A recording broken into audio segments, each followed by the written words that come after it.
It's your boy Demonic here, and we have a clan that I've opened up to everyone. It is no longer a private clan, and no, we don't have too much. We still got research to do and all different types of stuff.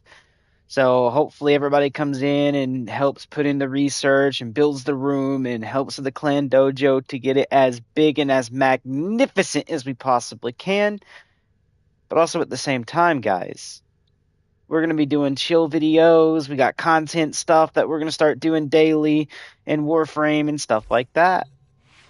So for me, it'd be more like late night and stuff like that. Oh, I can see someone tried to request to join. That is perfectly fine. We are going to go ahead and go deal with that. So clan over here. And, well, they retracted theirs, but this one is here. So we'll hit accept all requests. And that is going to be putting some new people into here. And yeah, we got some good people. We got a level 1.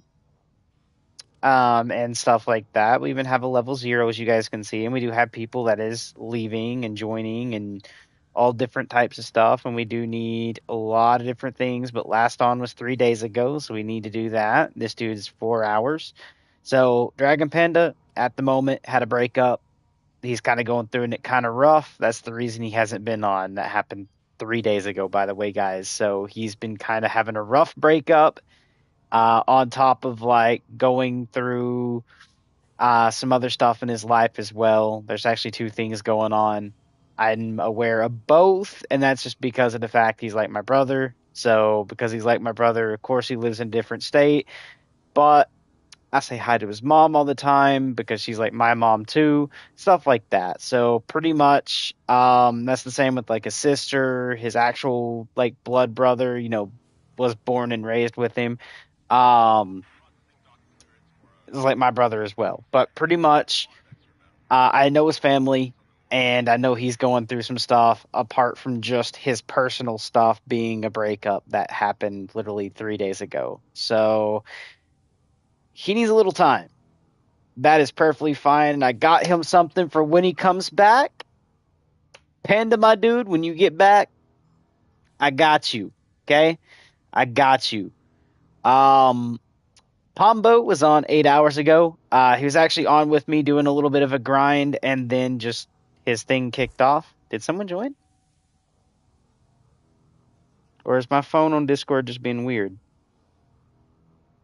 Same as my computer. I actually got to make sure I sign out on both. So give me a second, guys. I'll show you guys what the Discord is in a second to come join in our Warframe Discord. I just want to make sure I close Discord on the computer and my phone so we don't have funny business going on. So, wait. There we go. That's closed on the computer.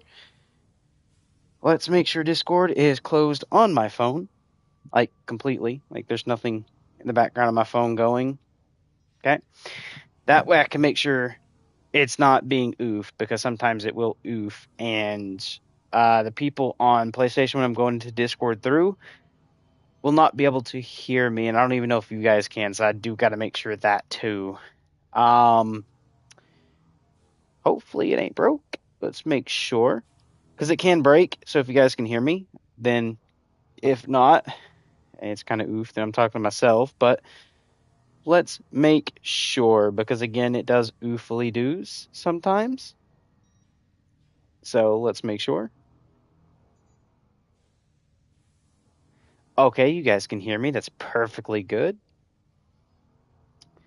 And I'll be able to get your comments now as well. I do need to hook my phone in to charge though, so let me find my other charging cord, my cable here, as I like to call it. Oop. And it's up here. There we go. Sorry guys, I'll try to untangle it. It's a long cord wrapped into a smaller one, as in like it was trying to entangle with my controller cord. They were trying to create a brand new cord. All right. Couple things to go over, guys. We got one to show you guys the Discord link. So to do that, if I quickly go to communication and we click on clan, you will see right here it says Discord / and then this.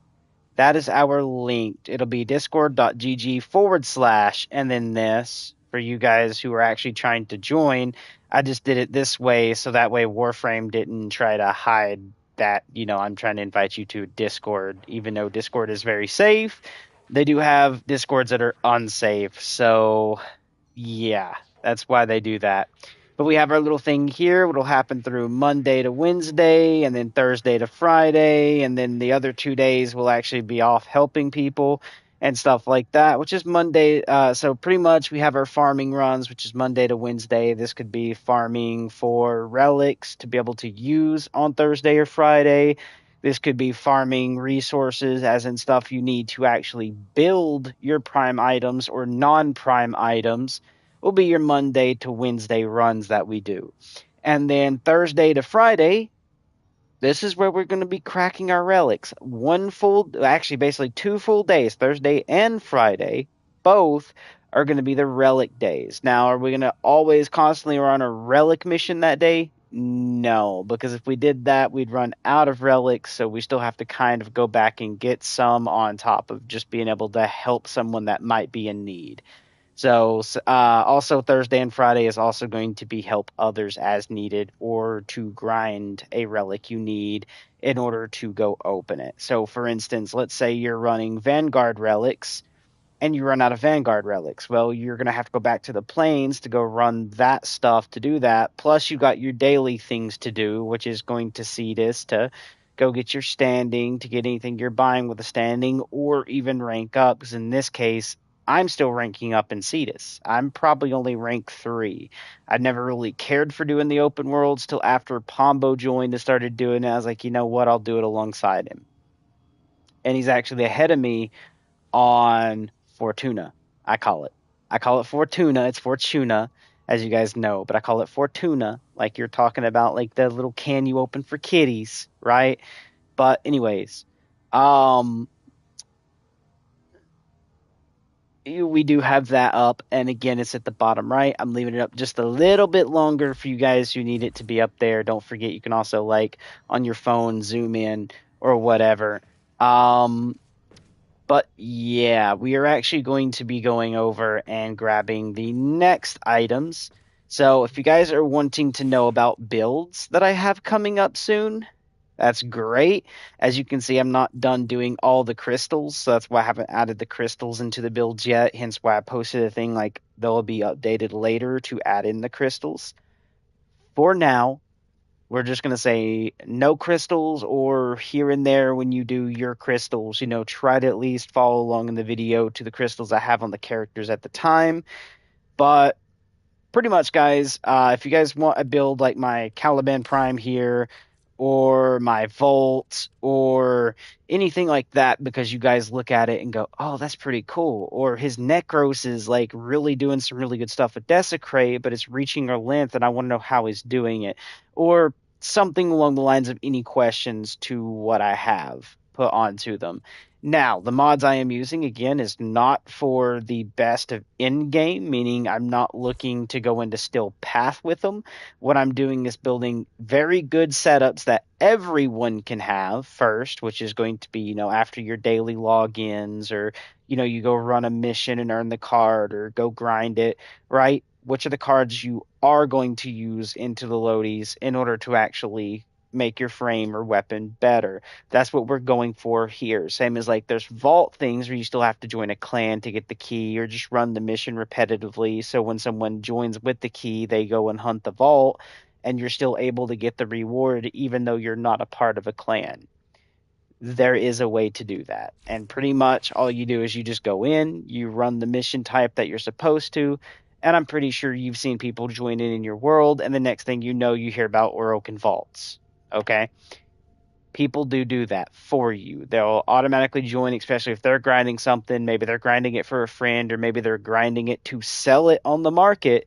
They're still going to have to go in and run those missions, and I'm pretty sure they're not doing them solo 100% of the time. There's going to be people like me who will go run and go do the vaults. So you have a chance at just landing someone that's doing it, while other people who are new to the game, just learned about it and started doing it, is also going to be doing it. So yeah, you're going to always have a chance at grabbing the mod you need without having to ever join a clan. You're not forced to do that. Now, some of the weapons you're going to need, yes, there's going to be blueprints and frames that if you want to craft is stuck in the energy lab, the bio lab, the tenno lab inside of clans where you're going to need to go to and join a clan to go buy those blueprints or weapon parts or, yada yada. Same as like Warframes. They're coming out with a brand new, it's not really a new Warframe, she's been out for a minute, which is right here, guys. You guys can see alerts. The Goths alerts will begin January 14th. And this is a way to get her for free. And technically, she is free. I'm guessing they're just doing this for people that don't want to join into a clan. But if you join a clan, what I call a community, because, when you hear clan, you think of something else, like people that hunt other people and like slaughter and all of that. So I think of community. When you join a community, right, which is someone that's going to be helpful and all that, when you do that, you're going to be going over to wherever they put it. Put this thing is called the Goth's Hollow, wherever they put it in their clan. And I'm going to show you on mine right quick where that's at, and then we're going to go over something I find broken. There's two things that is flipping amazing. One is the Cedo Prime. The other one is the Basmu, which doesn't even have a Prime version. I would love a Prime version. But anyways, the Basmu and the Cedo are good. It's just the Basmu you're going to want to run on, like, example, a Rhino, but it doesn't have to be Rhino. You just got to find the Warframes that have really high armor. And I mean really high. I'm talking about 1,000 or more armor, okay? But anyways, you're going to look for a clan where if you guys come in here, or I should say a community, that has these right here where you can see the Goths Hollow, the Vent Kids, Bash Lab, the Vault, all of these. You're going to go to the Goths Hollow. And if you notice, she only cost credits. Same with like all of the her parts, like the systems, the neuroptics, the chassis. All of is only 15,000 credits a piece, which is only going to be 15, 30, 60,000 credits, guys. Okay? At this point, that is not hard to do. When you have 5 million, and plus when you're starting out, make sure you stay near a Necros. When you go in survival, stay for a good portion, and then stay near a Necros. Someone that actually gives Desecrate and double drops, you gain more resources. I see too many people guiding new players to do the wrong thing, like gun through the mission and get through and unlock the planet as quick as possible. You kind of want to do that, but when you hit a survival mission, at least stay in it for about 10 minutes. Okay, which is not the first time your exfil pops up. It'll be the second time you earn an item because it's every 5 minutes. At least stay 10 minutes and gather resources per each survival you go into. This one is going to help you set up to have the resources to craft what you need further on, and also craft the stuff you need to move forward in your story. Okay?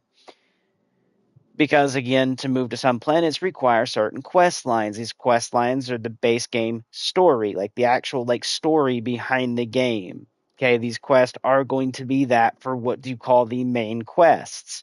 And some of them will require you to craft stuff. And well, if you didn't earn the resources, you're not going to earn the crafting, and therefore you're actually delaying yourself more for not just going ahead and getting the resources. Now you're having to go back and try to jump hoops and, go ahead and get it done early game. That way you don't have any issues through the future game. So when you hit a survival, every time you hit one, stay in at least 10 minutes. That way you are dedicated to at least getting 40,000 credits. Okay, and that's usually about what you're going to get. It's going to be 25 to, we'll say, 100,000. Somewhere in there is what you're going to earn every time you stay in a survival, especially if you stay longer. Not just the credits, but your every resource you're going to need. And each planet drops different resources. So this is what I'm saying. Stop at every survival you get to try and get the best resources. Now, some of them, if it's going to be an alien type survival, then you might not get what you need So you might have to go play a defense. So your resource grinds are going to be defense missions and survivals. Okay? Those are the two main resource grind missions. On top of, they're also pretty okay for XP if you need to level your frame or weapon. Not the best, because literally in last place for best is going to be the place I usually go to, which is on Sedna, which is called Hydron. It is a defense mission. It's Grineer based, and you defend a pod that will raise and lower. Okay, it does have a chance at going up or going down in between waves, but you will defend that pod, and enemies try to flood in from all the way around the pod to try to get into the pod and shoot it. So you got to defend the pod. Survivals, it's actually pretty easy to do them. I see people do these wrong all the time. When you get into a survival, they try to push you to use life support systems. Don't. The enemies you kill will drop life support systems that don't give you a full 50. It gives you like 10%, 10 or 15. I can't remember exactly which one, but we'll say 10% on the lowest end just to cover my bases. But they drop 10% life support. Now, it's not going to be every enemy, but if you kill a good amount of them and you're able to kill them, when you do that, you can keep your life support at 100 without a problem. Okay? So you don't need to run up to the towers and immediately grab them each time they spawn in. New players make this mistake. Even some older players that never really learned from the mistake will run up and you'll hear them go whoom, whoom, whoom. When you still have 90% life support, they're grabbing that life support thinking they're at like 20. The only time you really want to grab a tower is if your life support hits 35% or below. Okay? Then go grab a tower. But as long as you're at 50 or higher, just decimate the enemies and pick up the life support they drop, not the tower. All right, with that out of the way, guys, I showed you to Goth. So, yes, she's basically free in the game. You don't have to spend real money for the credits, and credits is super easy to come by. Especially if when you press pause, okay, as in you pause your game and you're pulling this menu up here is going to be your players, their mastery rank, which is going to be the number inside the photo. So if you see the photo right here where it says change glyph for me, right next to my name, that is my mastery rank.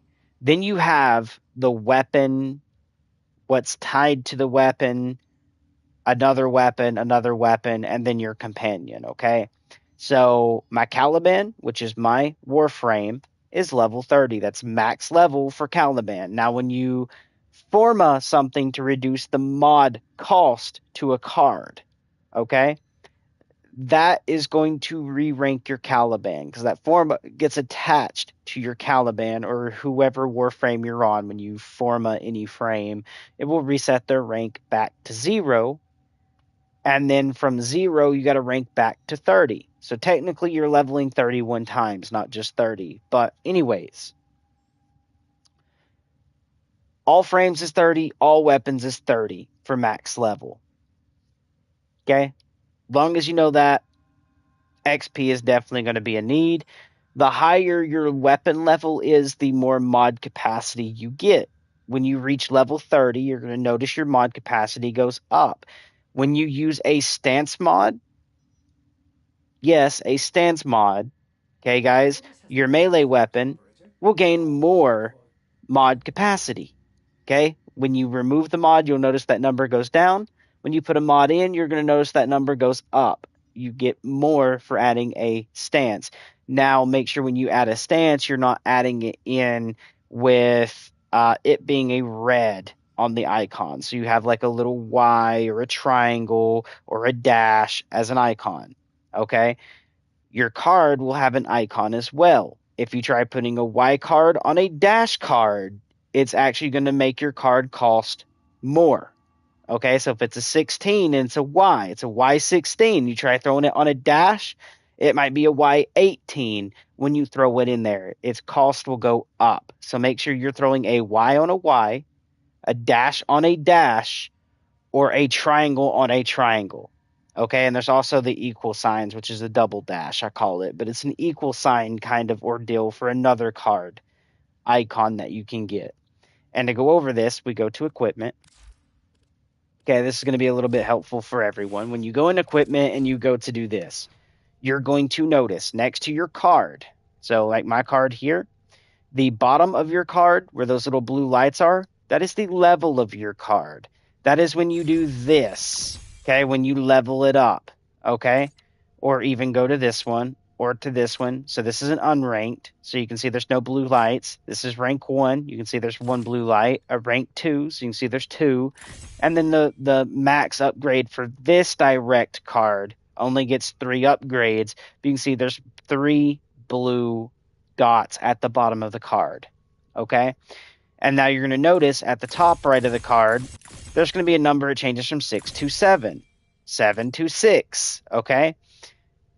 Now, with that being said, that is going to be the new cost of your card. So you can see where it goes from a 4 to a 7 on a max leveled card for this card. This ain't the max level you can get in general, because this, okay, is a ridiculously amount of like stuff that you have to use Indo and credits for, but there's cards out there that have more rank up material than other cards, and each card does something different. You can see when I hover over Prime Charge Shell, it's 120% electricity, has primed point blank is 120 damage, like base damage. It's not electric, it's not fire, it's base damage. Every card has its own thing. Okay, we're not going to go over fully on how to mod yet. This is something I'll teach you guys later on through future videos, or if you could pop by the Discord, I'll be able to help you out verbally that way if I'm on. But just know there's costs, okay? But back to the original content at hand. You can see at the top right that 9, which is how much the card costs, and then you'll see that little Y or a V, whatever you want to call it. You can call it a Y or you can call it a V. I believe it's actually called Vazarin. Anyways, like if I do this and come down here, it actually it's Madrai, and then this would be Vazarin. But anyways, you have a Y. Okay, now if I try throwing this Y on this dash slot, which will be like, see how this has a little D or a triangle, if you want to call it a triangle, that is actually going to be these cards here, which is Vazarin, okay, which has that little D. As you can see, when I click it, it lights up green.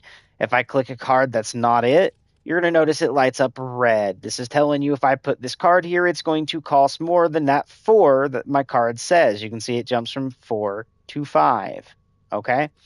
Same as if I tried to do this card, it jumps from 6 to 8.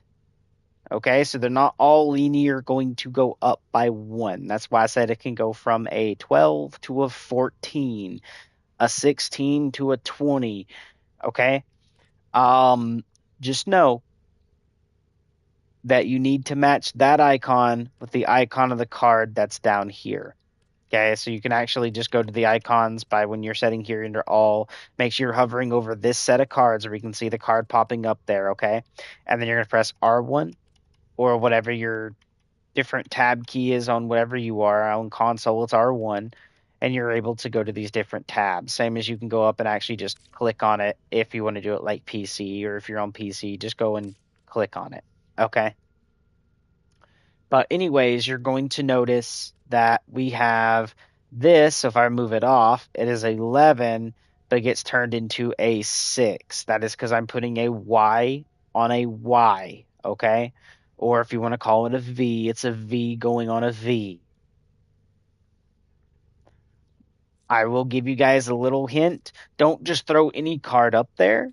Try to read this over here.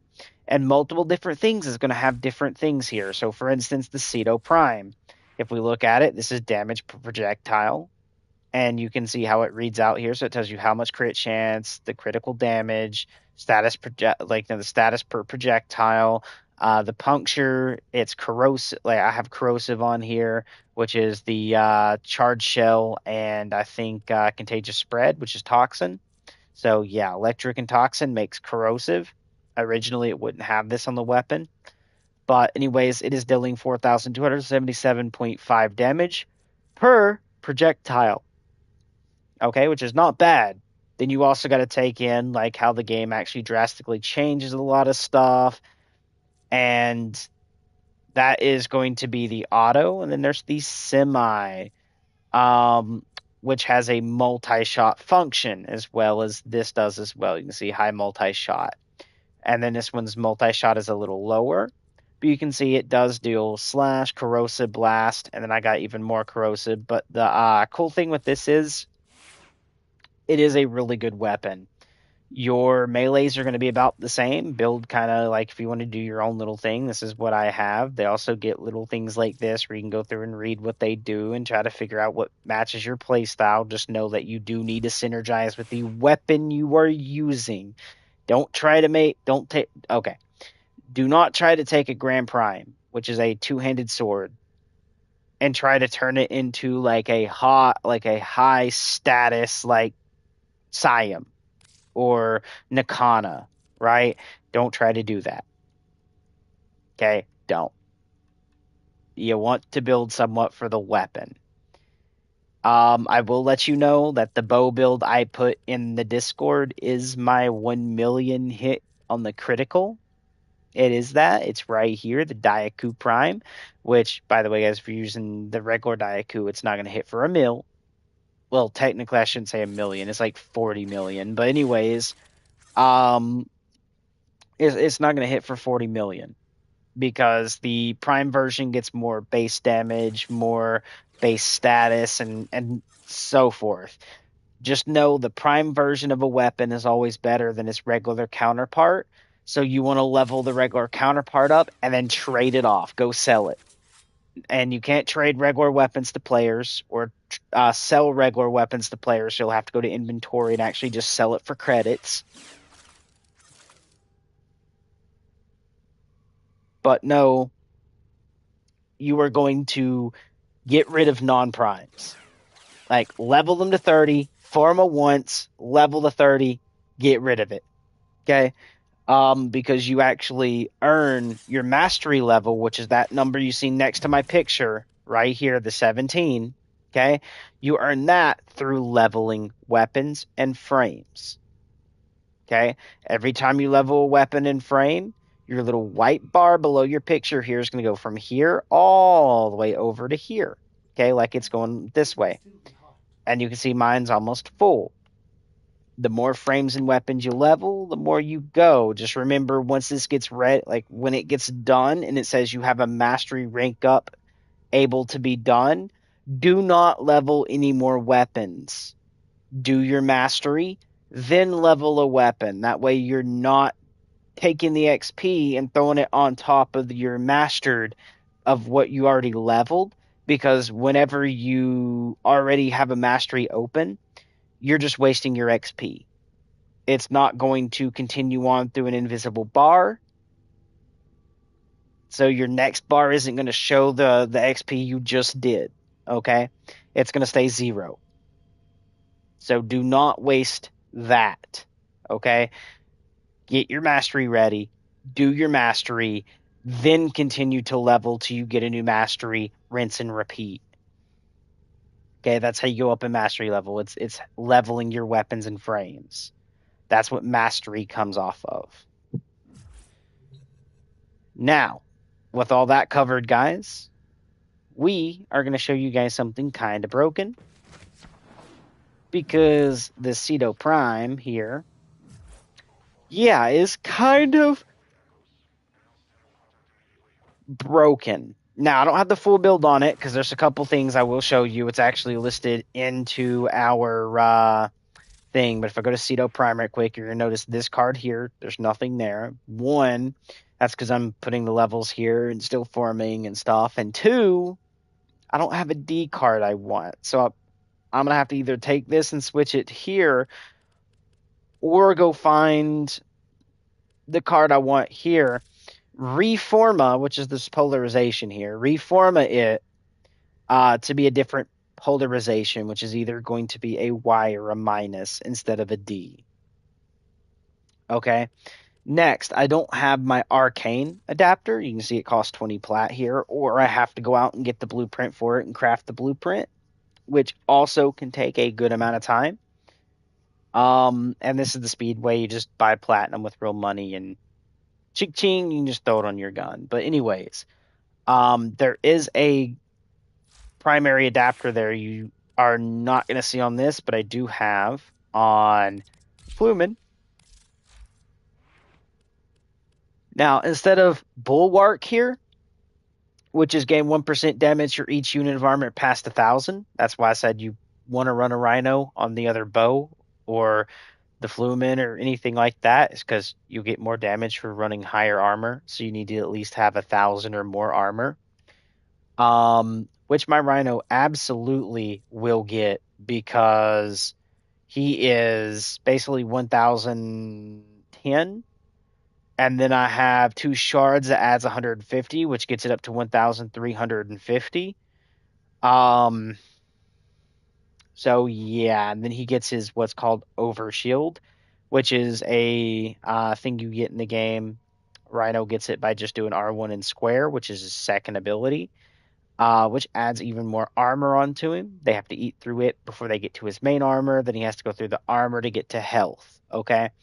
Just know that when you use Overshield, it's like having God mode because you don't feel the damage directly. Okay, until that gets depleted, you feel nothing. You don't get to feel crap. But anyways, the actual version of this that's going to go on is actually called Primary Overcharge. And while at 90% energy, gain 35% of max energy as multi-shot. So the higher energy pool we get, the better, while also being able to be capped at 350%. So because of the fact of the Cedo being already built for my multi-shot, no joke, if I quickly go over and grab the Cedo,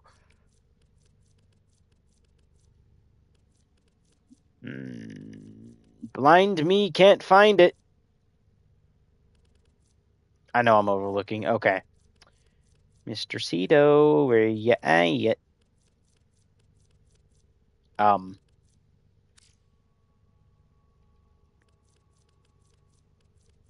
there.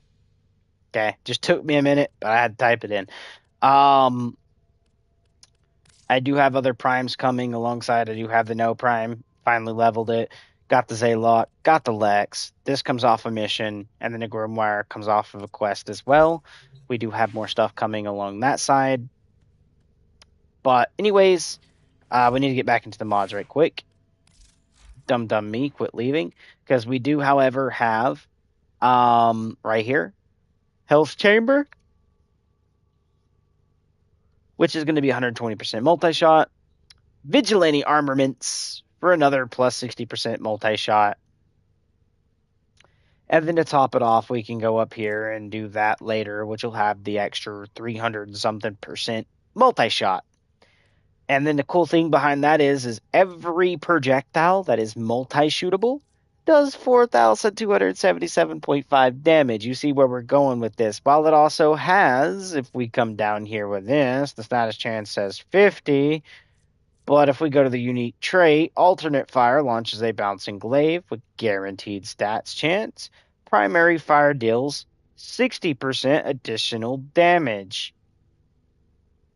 Okay? But guess what? Again, guaranteed status.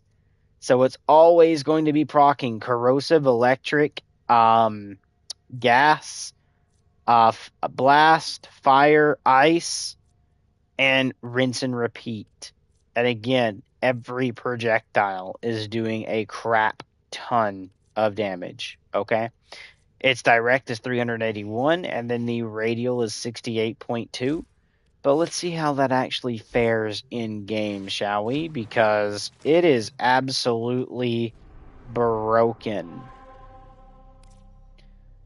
And yes, it is a shotgun. Yes, I did already complete this and this at the start of the week. But let's pop in. And shall we say? Where do we want to go? I'm sorry, guys. I haven't been to bed yet. So Of course, I'm going to be yawning. Sorry if that makes you guys yawn. But let's go somewhere that's best dealt inside. So we got to make sure where we go is inside. We'll go to a little, I don't know. Where are we? A defense ain't bad, but I don't want it to be outside. Technically, I do need to do this.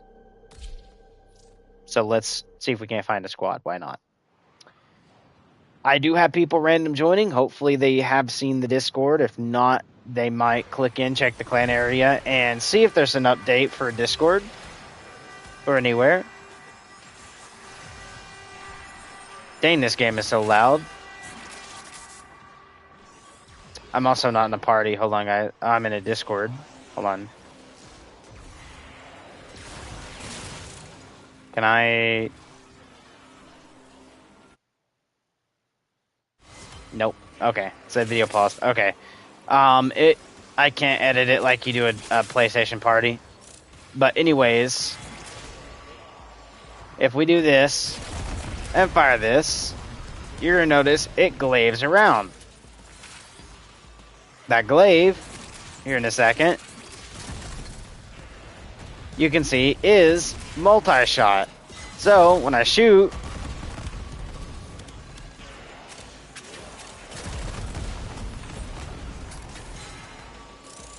everything will basically just die. Because what you also don't see is it will occasionally go in and out to the enemy and directly shoot for them. See, as you can see, that glaive went up to chase him. It just turned to go chase him. Okay, just figured I'd show that. Where it gets really good, though, is whenever I'm shooting into a group of enemies. That's where it gets satisfying and pleasing.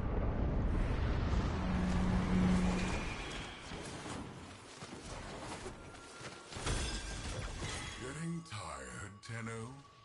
Getting sleepy? Well, I can go all day and all night. Watch me. That's how pleasing it can get. And this ain't even its max build, baby.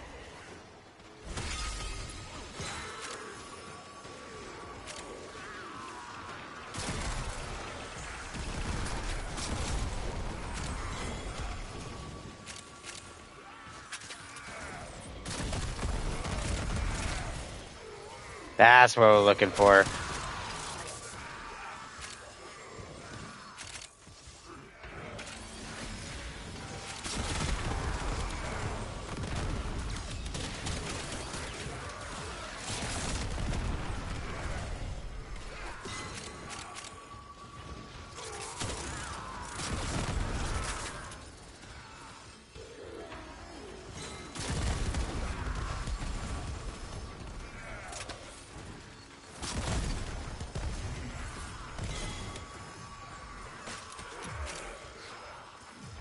Gotta switch over to clan chat, boys. Oh my god.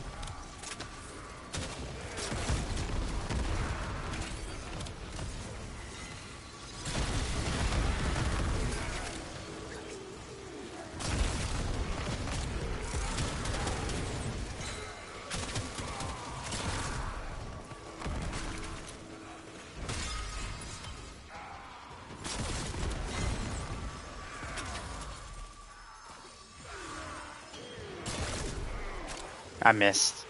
That's my bad. I was trying to hit this rail and make something like a cool shot, but there we go.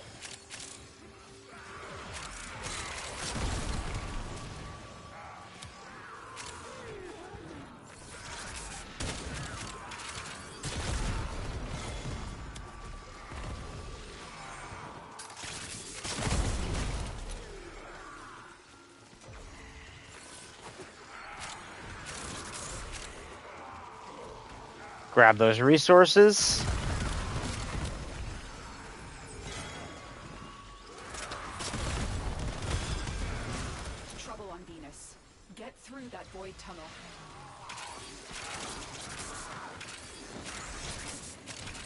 Oh, they already killed everything right here.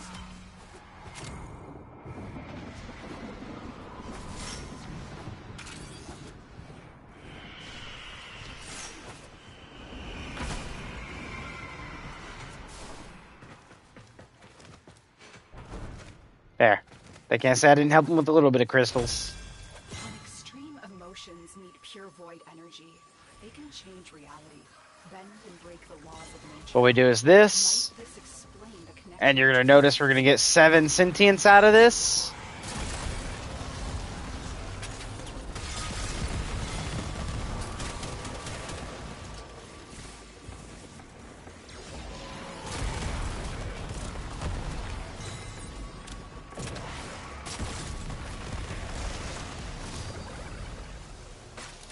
I can imagine the new multi-shot being even more impressive whenever we get it. But anyways, alongside that, we can also do this, where then they take that damage, and then I'm able to do this, so they proc even more different damage.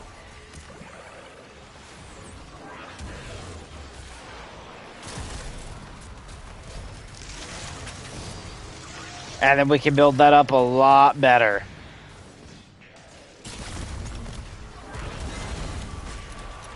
See?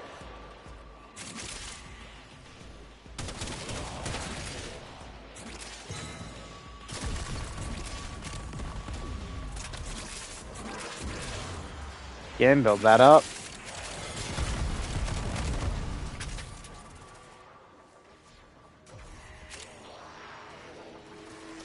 And now you guys are getting to see the ridiculousness of this.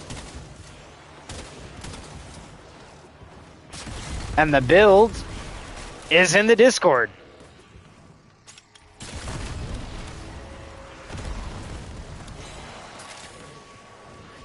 I mean, we originally seen the damage number, so I mean, it's not anything new to us.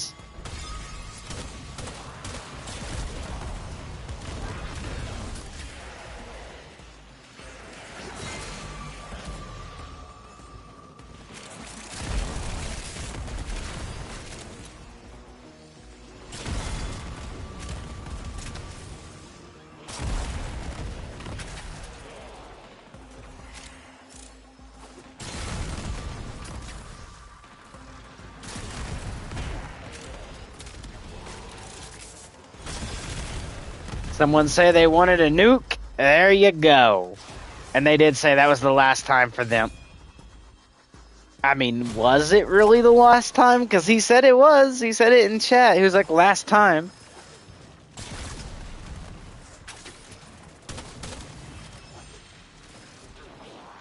My dupe men are endless, Tenno.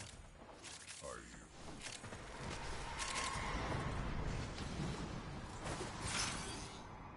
I can make it. I know my abilities.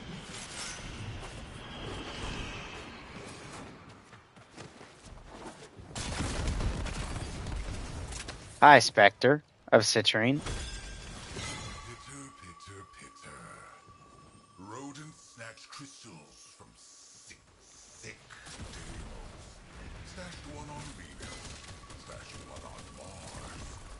Void gift tangled up like crystals. Tube men, smash this tunnel. Stop the rodent.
Oh my god.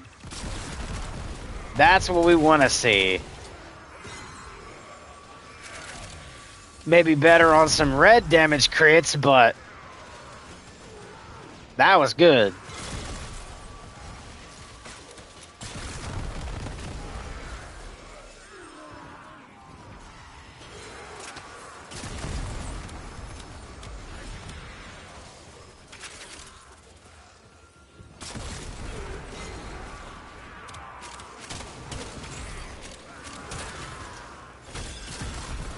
Corvus forces have regrouped. Go.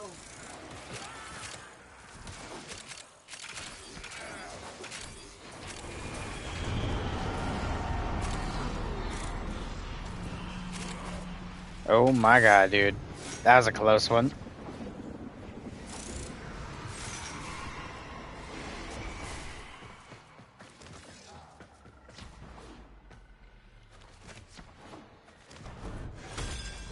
These crystals formed on Deimos ages ago. Now they are being exploited by smugglers. Belric and Rania deserve better than that.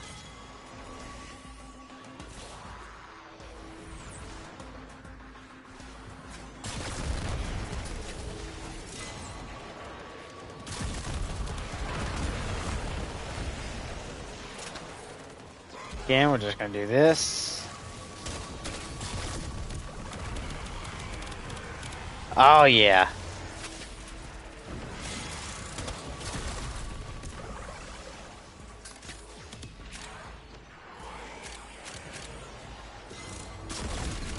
Ridiculous procs that we could end up getting is insane, boys.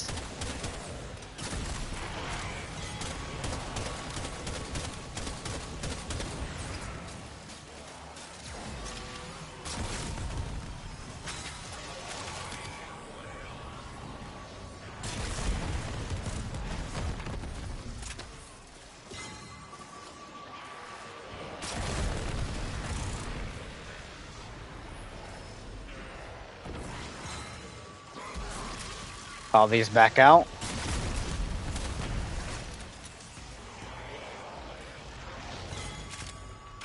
Grab that endo.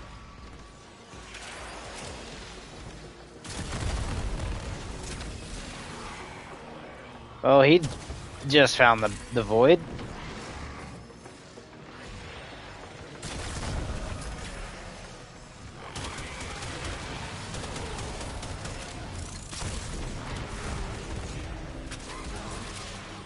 All these back in. That way we reset that timer.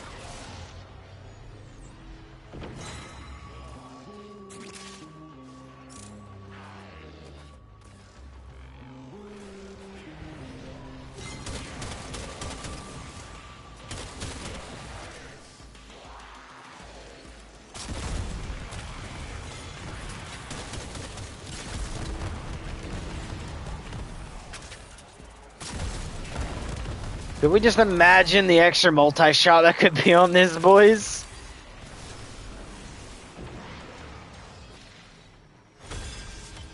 And then after the extra multi-shot, add in, like, status duration. Dude, they're so still wanting to stay. But anyways, imagine the status duration with the extra multi-shot, guys. Like we were on like that. Dude, that's gonna be insane. That would be insane. And see, like simple mission, I stay in there a good little bit, 66,000 credits. So what, that 30,000 credits, I only used about half of this.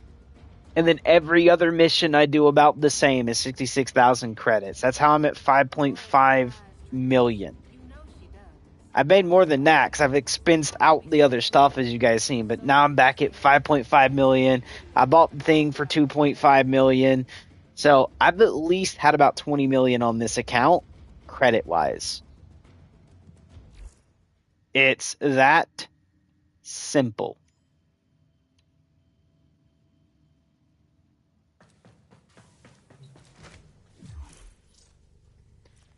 And then Prime Pombo here, as you can see, this is where I was giving him the setup to the Ceto Prime. So yeah, boop, boop, boop, boop. This thing could be 100 times better because again, imagine the extra multi-shot and then going through here and doing like status duration. That way, when it procs, it stays around a little longer, zapping some of the extra health away. So instead of status chance, we do status duration, like this. Like attach this right here. And hopefully there's a version of it that works like the other version does. But if we actually quickly switch over, there's another thing I'm going to show you guys. It's another infinite, this is an infinite ammo weapon. But it is actually built, and you're going to need a lot of formas for this, by the way, guys. You can see I'm at 5 formas just to build this, okay? But anyways, I'm not really worried about that. What happens is this 500 gets jacked up, same as this 200 on the radial gets jacked up. Damage per projectile is 356.4. Like I said, it gets jacked up. And this is the Basmu, which I actually colored to be the prime coloration, the colorization of the prime that I've been using, which is like the white or the silver, depending on what you're using. Because some things can't take white. But you can see what this says has gone offline. That's because he literally just got disconnected earlier. Like we were in the middle of a mission, and then just everything just bloop, he went off the map. So yeah. But anyways, we quickly do what we need to, which is going to be popping into a random mission. For instance, like avoid Fisher. Let's go ahead and do a sabotage. Why not? And just take a look at any random relic I have a lot of stuff for. We'll take a chance at the Sevagoth Prime chassis, even though I'm probably not going to get it this run. It'd be high luck if I did. Ooh, T. But anyways, we're going to pop our overguard, pop our extra damage again. So you can see that 9,000 up there. And then if I come in,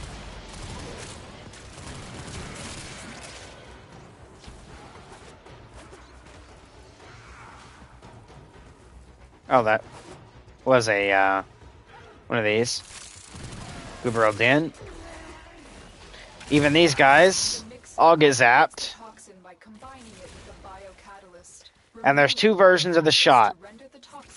There is the regular full auto, and then the durable shot, which is like, it just goes continuously. But you can see we only get a 21 ammo pool. When that gets expensed down, we have to let it recharge. Now, if we expense it all the way out, it creates an explosion. That then we have to actually basically reload, so let's cool it down. Oh, infinite ammo, this is going to be... Set the injector into overdrive to incinerate the toxin. The injector is now in an unstable overdrive. Keep the Grenier away while it melts down. Oh, let's go ahead and get up to the objective, shall we? Sorry, boys. Little cheese, do that. Go above. You don't ever have to do the thing where it tries to get you to go below.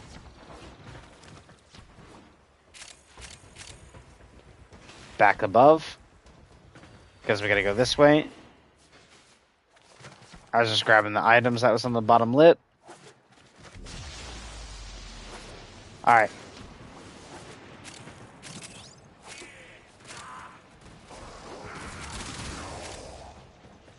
Alt fire for that good little thing. And the cool thing is, this version, the alt fire that's continuous that I can sit there and hold like that, it actually chains enemies. So it won't just be one, it'll be like an entire chain. And I've seen it reach from like here all the way to like here before. On enemies, and maybe even further. You just destroyed a massive batch of like, see these guys? Good work. Get to extraction. Yeah, they're dead. Tenno, there are still undiscovered supply caches in the area. You may want I'm not going to worry about the locate them supply before- caches. I'm not going to worry about the Kubro eggs either. Just wanted to show you guys. Yeah, it's actually pretty good. And this thing actually does work in the 4 section. Oh, hi there. Affinity. We'll boost you. Give a little stomp, because my version calls that a little buddy. That is a duplicate of my little dude up there. Who then, if I do this and I create headshots, will give them extra damage because we have Galvanized Chamber thrown on this, and then we threw Galvanized Chamber on the Nautilus's weapon, so when I actually do proc the stuff for the Galvanized, it procs it for my Nautilus as well. Oh, we actually ended up getting a handle. I actually needed that. So now I can give that out to a friend. But back to what I was saying, I do have stuff I'm giving to my friends. And Drake, I got something for you, my dude. And Pombo, I just need one more item and I'll have it for you too, bro. Because I almost got 2 sets of it. It's ridiculous, man. Because I ended up getting lucky. I got the, I believe it's the lower, the grip, and the string already, like doubled. Along with its like actual blueprint. I just need the other parts, like the one last part. I think is the upper limb. If I quickly go in here, ooh, actually, I can collect this. I have a weapon to level. As you guys can see, I got it. This is a Get Prime over here. But anyways, I am crafting the Trumna Prime, which I did getting the parts for, and it was a headache to do. The game was pissing me off, bro. But anyways, 7 hours, 4 minutes, it's there. And then Ember Prime, you know, we got her hidden inside here. We did a day and 19 hours and 22 minutes. We'll have her. But anyways, back to the other bit. I meant to go over here. My bad. To the main primaries. If we scroll down, you're going to notice there is a bow in here, right here. I only need the upper limb times 1, and both Pombo and Drake will get the bow. But anyways, the first one's going to Drake. He's been having a downtime. I've messed with him too hard over on the social. I feel kind of bad for doing it, but I had to do it. But anyways, the first one's going to Drake. The second one is going to Pombo. But I did do that. Drake, you did miss out, my dude, because half of the primes I had like extras of, down where they were missing 1 part, because you've been off for a minute, and I haven't been playing with you, because of the fact I've been playing more time with Pombo. Pombo earned it. So he got those, which, by the way, is basically another thing to Caliban Prime, which, by the way, I'm missing 1 part for. And then you'll also have Caliban Prime, so it's not like you're losing out completely, Drake. But anyways, we keep scrolling down.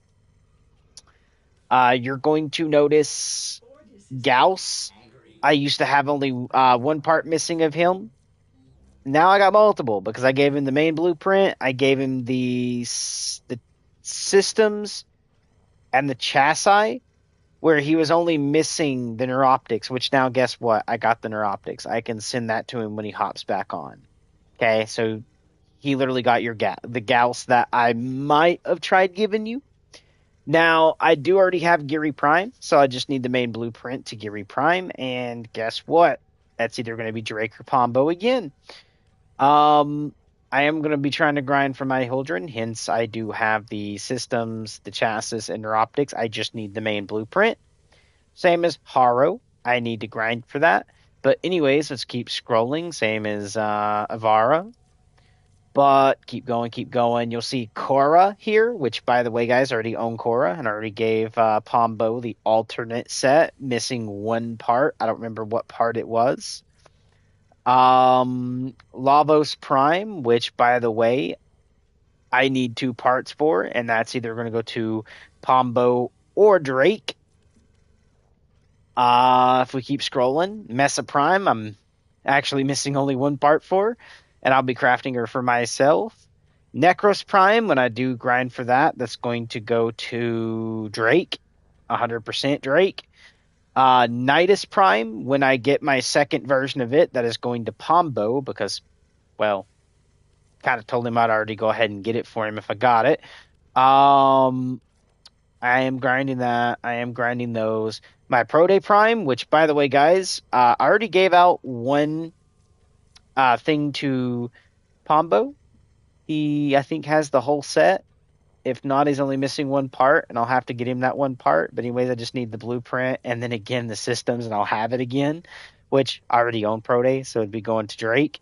I am trying to get my Siren Prime, so I just need the systems and main blueprint. Sevagoth Prime, I already gave these three, by the way, to Bombo. I already own him, as you can see, owned and mastered. Yeah, whenever I get my Chassis, Drakey, you're getting Savagoth Prime. I've already got Uriel. Already crafted him. Hence, right there, you can see one owned and mastered. Don't need him. And if we keep going down, I already have a Valkyrie. So when I get the 3 parts for her, that's going to go straight to Pombo because Pombo loves melee. You're no longer getting a Volt Prime there, Drakey. That now has been given to Pombo. Okay. Zaku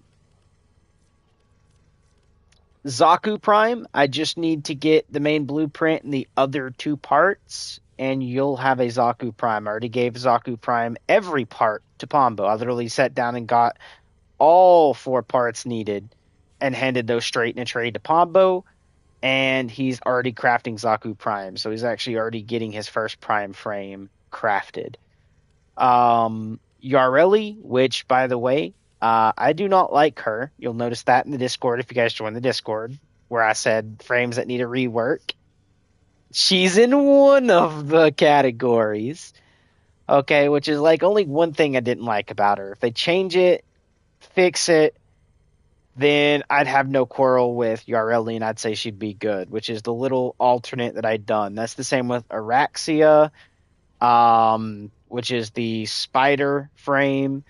I've basically said she needs to get a rework only on a couple particular parts, and then like ability rework for like one part of the ability, which would have been a better version of it.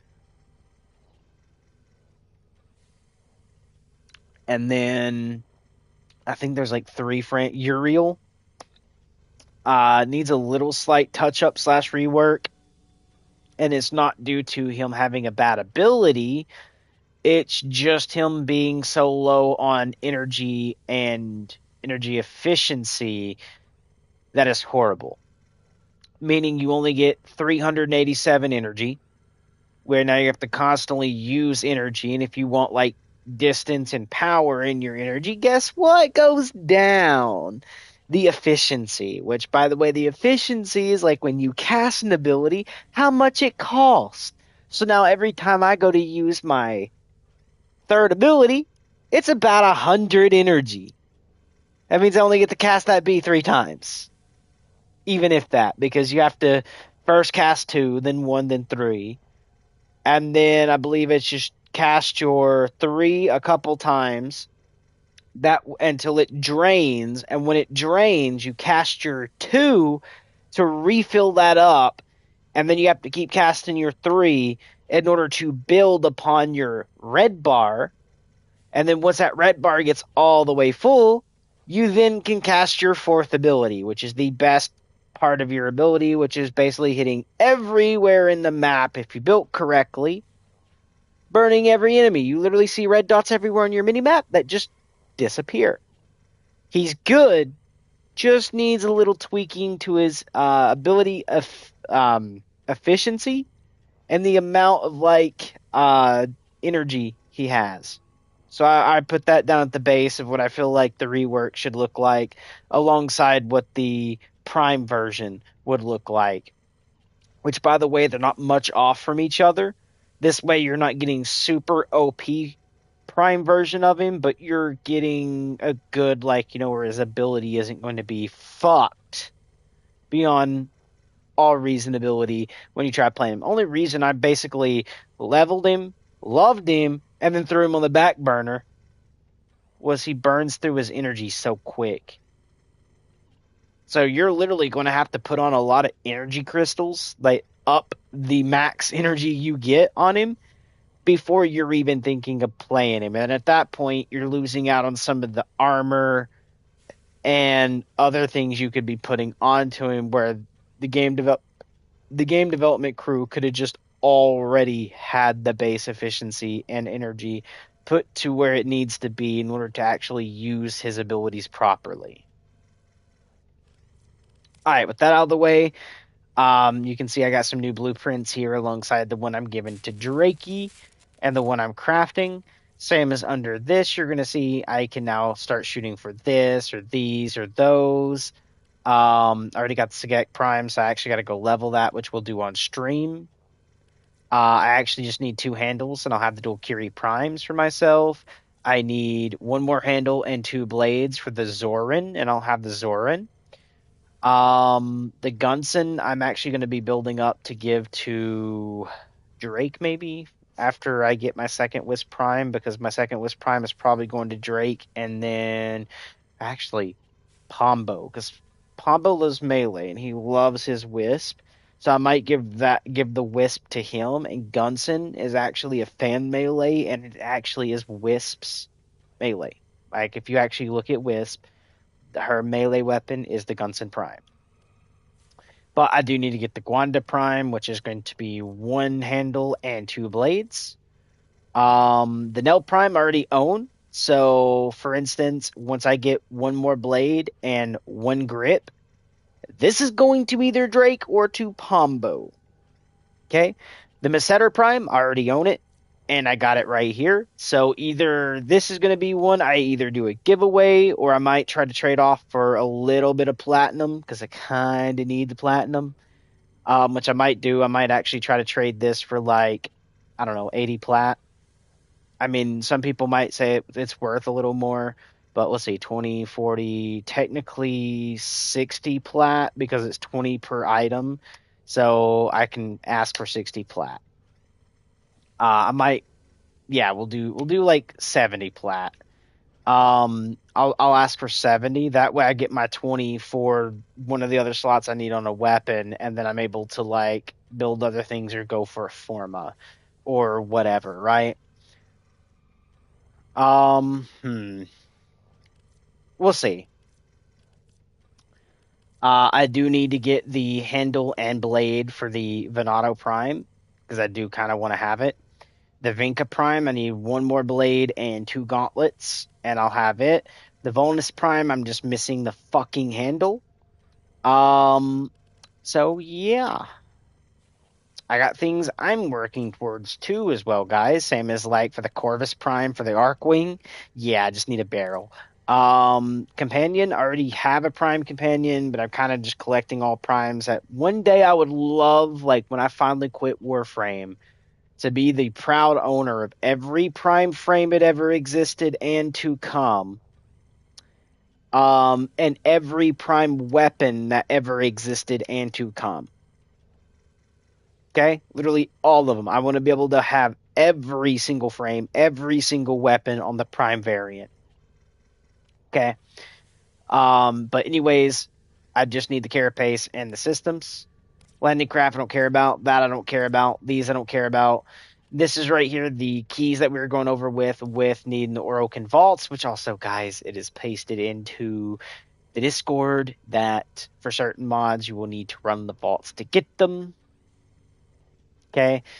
So yeah, I need to get duplicates of them to hand to Drake and Pombo, where unless they get on, I can run with them, and then I have a chance of getting a duplicate that I can trade or sell while they also get the card, so they can run it on their own little set without me having to get it and give it to them. We'll have to kind of see about that. So yeah, if you're wondering where I grind a lot of my Endo from, guys, there's 2 places. You can go to Cetus on Earth and run the very bottom left bounty that's going right now. I don't know if it's going to get removed or not, but You get a chance at 25 to 3,000. Like, I think it's like 1,200 to like 25,000, like 2,500 plat, which is not platinum. Oh my god, Indo to upgrade mods that you can get consistently, like where it's like either you get 800, or I think it's 1,200, and you have a chance of getting like the 1,200 like 4 times back to back, to where that's like 4,000 Indo in one mission run that doesn't even take really long, especially if you have a Vault, a Rhino, and then 2 good frames for nuking everything. You can go in and clear those missions quick, especially with the Volt giving the faster Arcwing fly and also the faster run speed and melee speed. So yeah, it's actually pretty good. And then the Rhino to give his buff roar, which is to give more damage to his entire team, long as they're near him.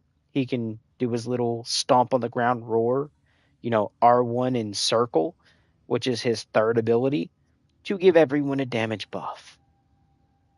So yeah, it's actually pretty good.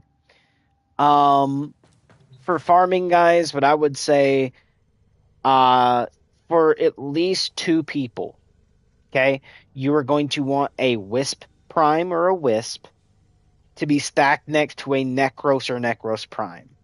The reason for that is if you get this set up right, hold on, I'll put it up on screen for you guys. I don't know if I put the Wisp in there yet, on the Discord, but with Wisp, if you do this setup right here, okay, you don't get a really big flower, but you can see the strength is 251%. My range is 145%. My efficiency is screw all because I'm not using the triangle ability to constantly combust my energy out of my ass. Okay, this is more to put down the plants and play support. My duration is 75%. This is like, again, if you touch my flower and run off, you don't get my stuff for as long. That's on you. Now, I can, however, come in here later with the build and remove flow to be prime flow, because I do have, prime flow. I also could later, because I do want to get this right here, just armor and ability strength leveled up, which I can do a level 6 version, but I don't think I have as a level 6 version.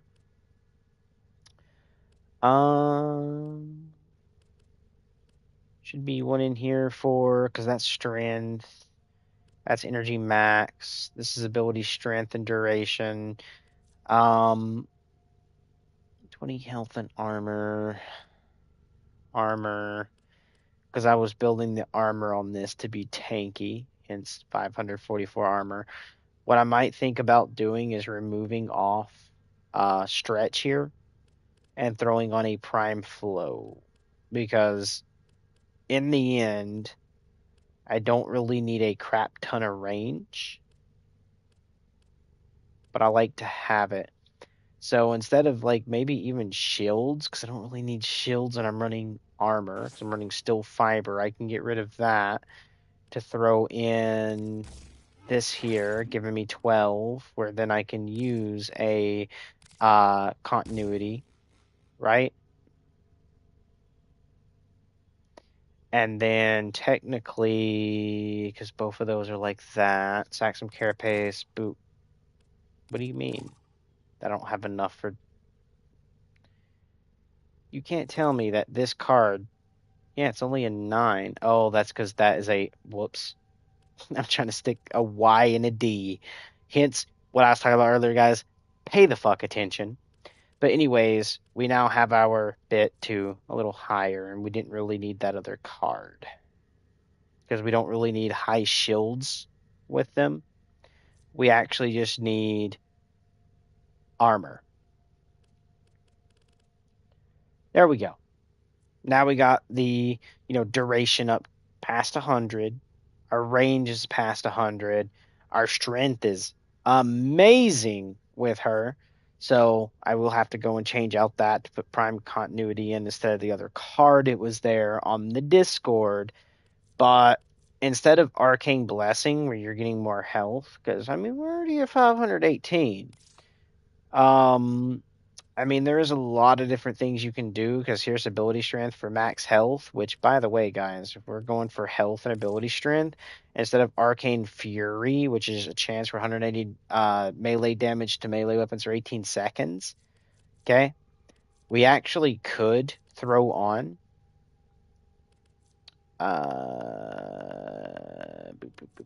Bellicus, which is going to give me even more ability strength for more health. Okay, so we went from 251% to 262%. Okay, and to make that even better, I can actually do the strength through this, which is going to remove off a good portion of the duration again. But yeah, we got a lot of stuff coming through there. Alongside this is going to be ability strength. So technically, we're about to be up to 300% ability strength while also having other stuff. And I can leave transient fortitude down by 1 and then just do this one only. Or even I could put that up, put this up, and then put this up whenever I get a Forma. All right, so yeah, Wisp Prime, pretty good. Do that build for, and survivability goes good. And if you're wondering why, it's due to her healing plants. You get more health per second, all cool stuff, guys. It's all good. Instead of that melee, I haven't tried it, so I was thinking of maybe doing it, but her main weapon is this, the Gunson Prime, which you can see I am missing a mod slot. Okay. I think that's because I had a build on here where the card might have been too costly. Yeah, because it was this. As you can see, it's a 16. Same as I need Prime Fury, so I can remove this off to throw Primed Fury on. Okay, which is going to give me melee speed, but yeah, crit. Let's see. We don't need really status, so we can take that off to give myself Fever Strike. Give myself Fever Strike. Okay. Sacrificial Steel is a must when you're doing melee, because that is going to be your crit chance all day. Magnetic Rush and attack speed can come off, because we are actually was trying to go for this.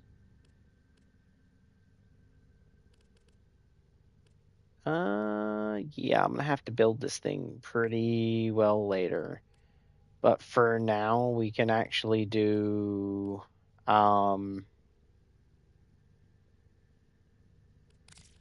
Sundering Strike.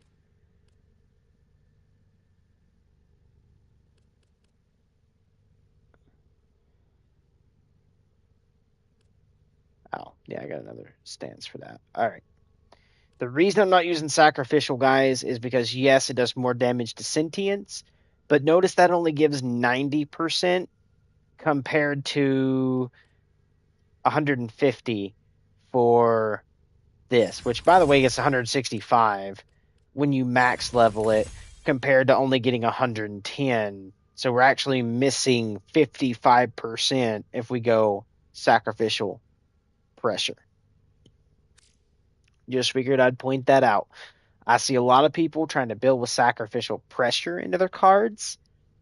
Don't do it unless you're building the person it actually synergizes with Umbral cards, which is Umbra. Okay? Just don't. Sacrificial still is the only thing you might want to use here because of the fact it actually gets 200% critical chance, okay, for melees. So we actually just took this crit chance from 20 to actually like basically 200, okay, due to that. So it's always going to hit a crit basically, or it should. Viral straight health damage. This is a slash weapon, so I mean, if we had something, we probably could build for slash, but I'd rather build for puncture because puncture goes straight for the health again. So, yeah, pretty good. I'll say there myself. That is pretty okay for building this for what we have. And technically, if I wanted to, I could go for the slash, which we'll kind of do, okay, because I do have a level 2 Jagged Edge. But yeah, that's pretty much what we want. Although I would probably try to replace Jagged Edge with where is it? just so I can show you what it actually is. It's a red card, I believe. Nope, that's Prowess. Pressure point, parry, cast will reach, blah, blah, blah. Oh, melee don't get it. I thought that was like a melee elementalist card, which there isn't.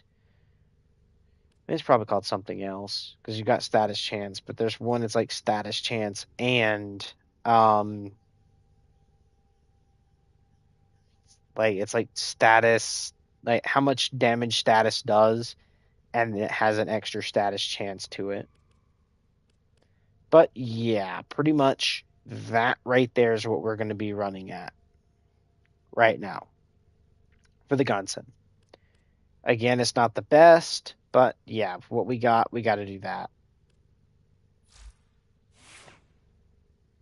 So yeah, she does pretty good. And these are her weapons, by the way, guys. Hers. Same as like we got to level that. We got the AK that I'm actually just going to turn into the Cedo because why not? And yeah, we are looking pretty darn good. Okay. Now, that Wisp is going to go right next to what we call a Necros or a Necros Prime. Now, it does not matter the melee weapon you want. I chose this because he is a death character, so I chose a Scythe. And it's the new Prime Scythe that just came out not too long ago. But instead of the Flumen, because again, this takes high armor to use, especially with the version I put onto it.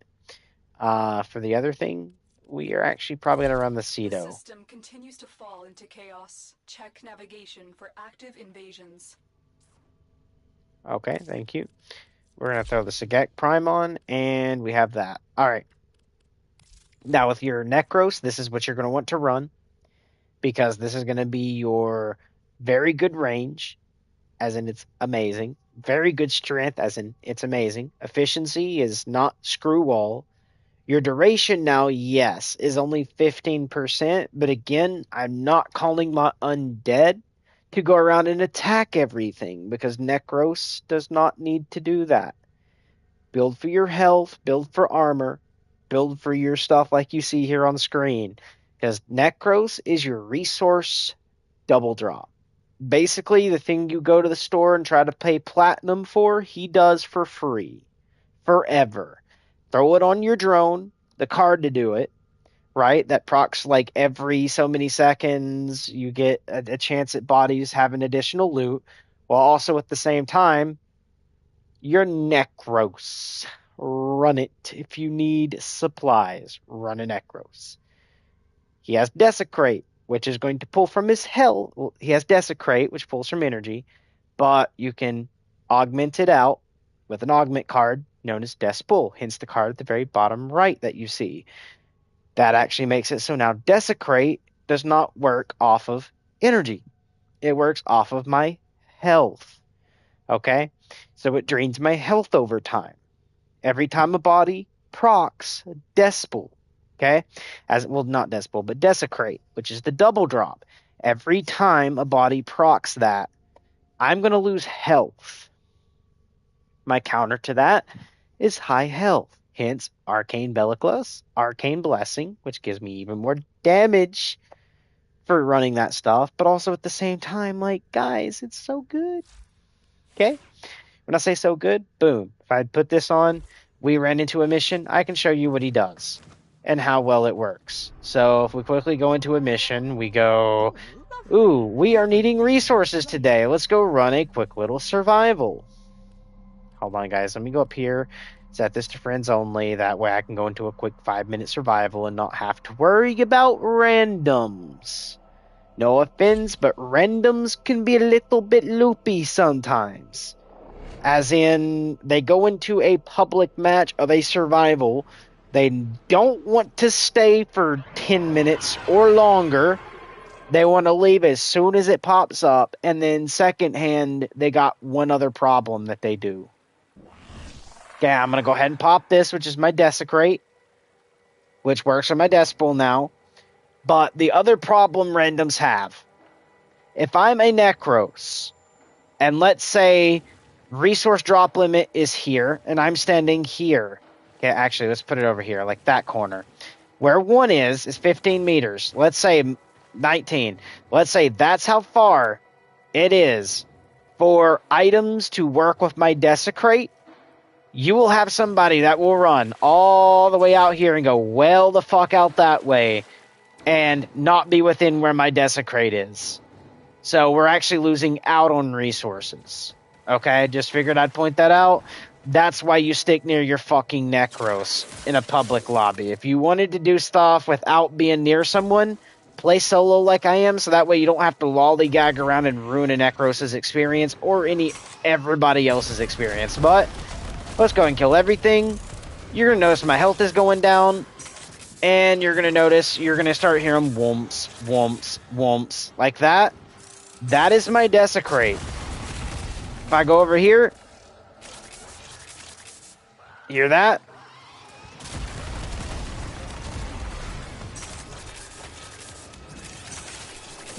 Look at all these extra resources I'm getting. Okay, I just done that, but there we go. Hits everything in the room. As you can see, it's really good, man. And how you know when it works is watch my health. Okay, if I come up to this. See how it went down? Went back up. It went down because of the desecrate.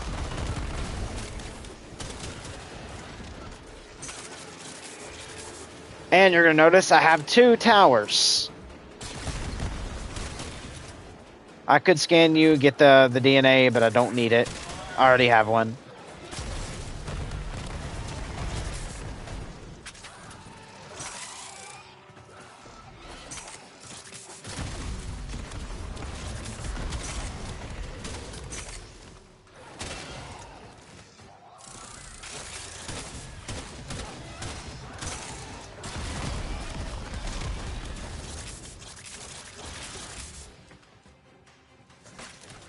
Now let me show you guys something. So if we do this and go right back up here for like 2 seconds. View mission progress. There's how many spores. Here's how many credits. Here's how much Indo. All the stuff I've earned so far. Okay?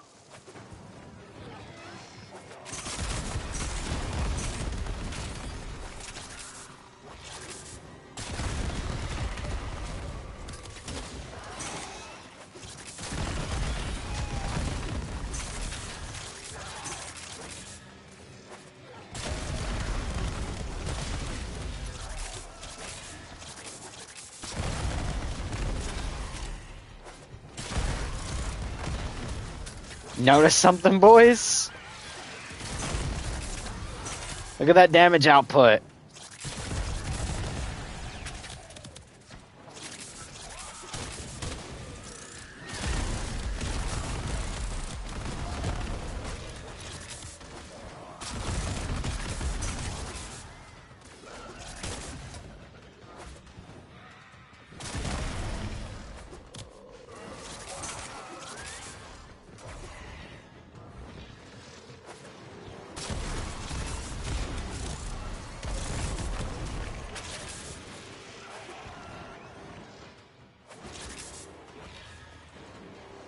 Hear all that?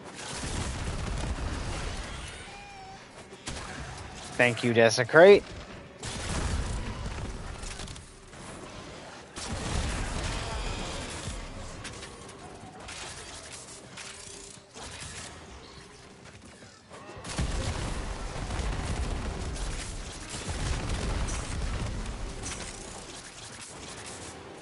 Notice my life support?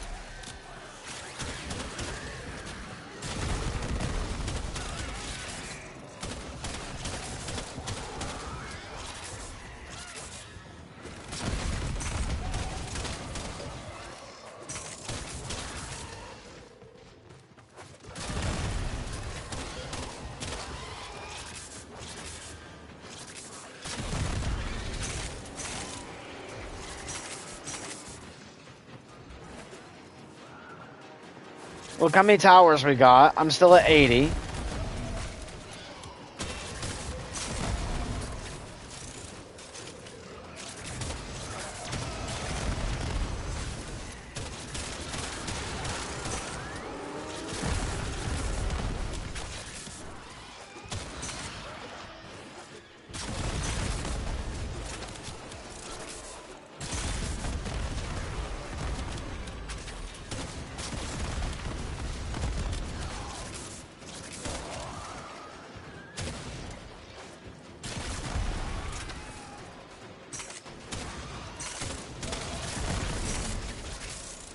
Back to 90.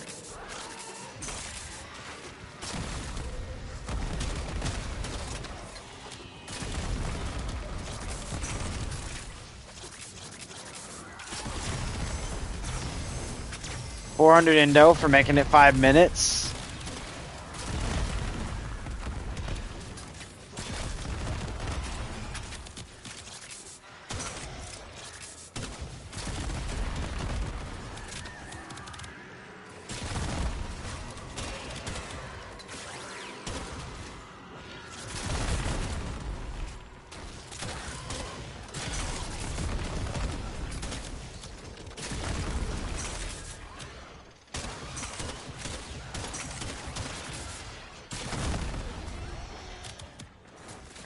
Heaven forbid.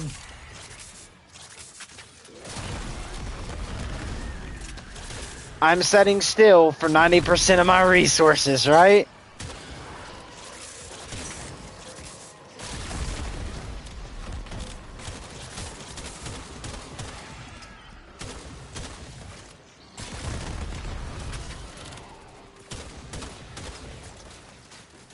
Let's reload.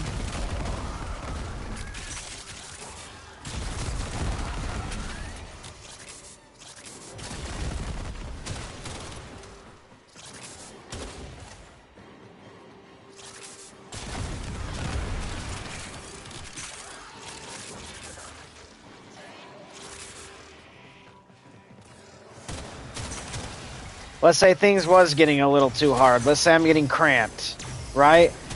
Let's say this ability quit being so good. Decoy out.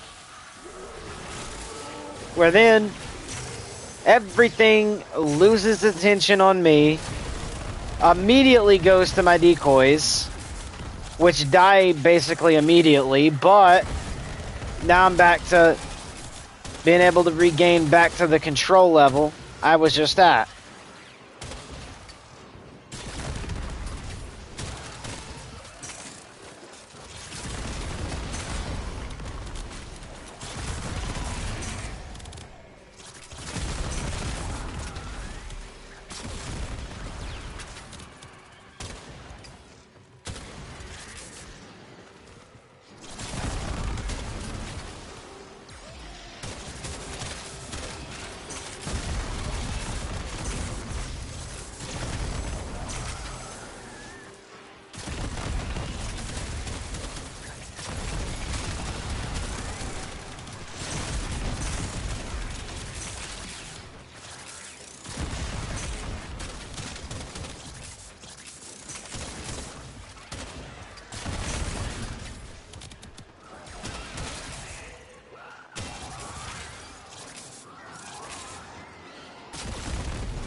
I've been here for nearly 10 minutes now.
I don't hear any more excuses, guys, to why you can't do this. When I'm running basically a squishy frame that loses health on the double drop, and I'm able to do this.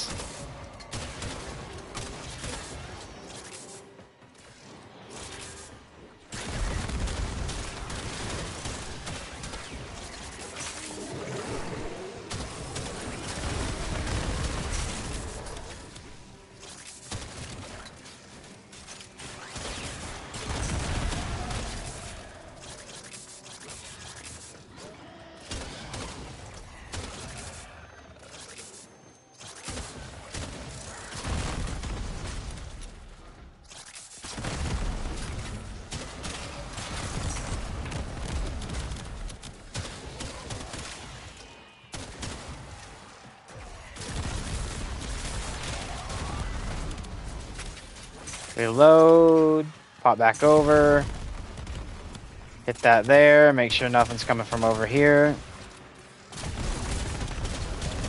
Back up the tunnel.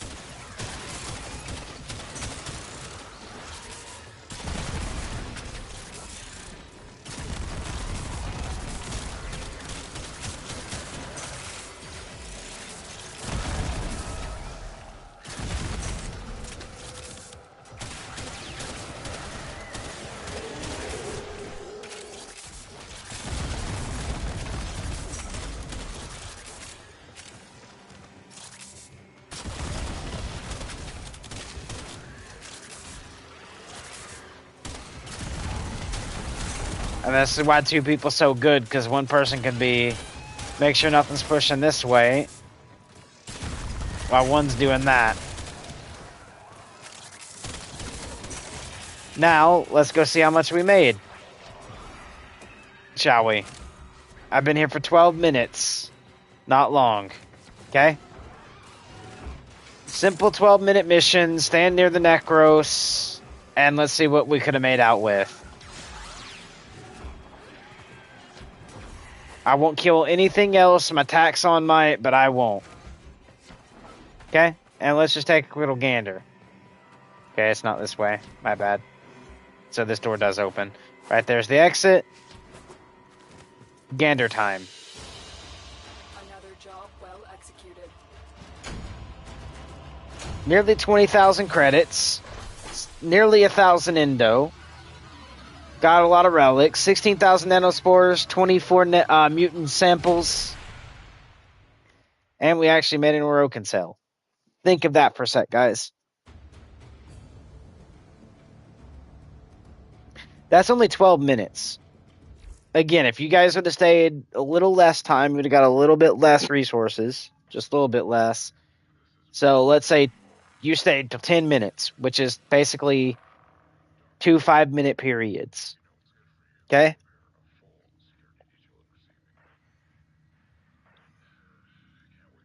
You would have made a crap ton more. No joke. You would have made a crap ton more. Staying in. And that's with a Necros, by the way. Okay, mine's Necros Prime, but not really much of a difference between Necros and Necros Prime apart from health difference on them. But anyways, guys, run the proper frames for the proper stuff. Again, when you're doing that, a Necros and this goes hand in hand, okay? As in they mesh. Constantly being able to supply Necros with health without having to suppress her own energy to do so. As in, get the proper stuff that puts down all 4 plants, which suppresses 100 and something energy on the first time you place those plants. Then after that, every other energy pool is your own. Apart from, if you place down too many flowers, it'll cancel mine out and blah, blah. But as long as you only place one set of the flowers and you use every other ability under the sun, it ain't gonna matter. Okay? It will not matter. Just figured I'd point that out, guys. So, she is a support for this one when running survivals. Now, apart from Wisp, Necros, maybe a Caliban for distraction, um, a Rhino for the buff roar. I don't know. That's kind of my thing there. Is like I know it's definitely a Rhino, definitely a Wisp, and definitely a Necros is going to set in missions a really long time. Caliban's good for like adding decoys or doing a little bit of extra damage buff type stuff. Like for instance, proccing the sentient stuff to remove all the built up stuff for them to make all the damages work a little better is there. Maybe even run a Hydroid, so maybe like stuff that wouldn't proc to Necros might proc to Hydroid. I don't know.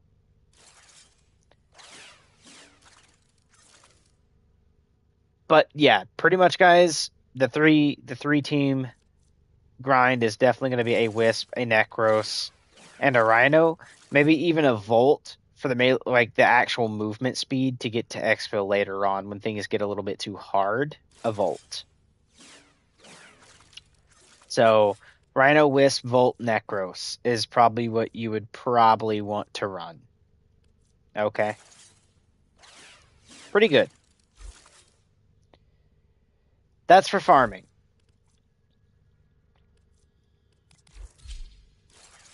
But yeah, my little sentient is pretty good. You guys can see the build is working pretty good. It's missing 2 things on it to make it even better.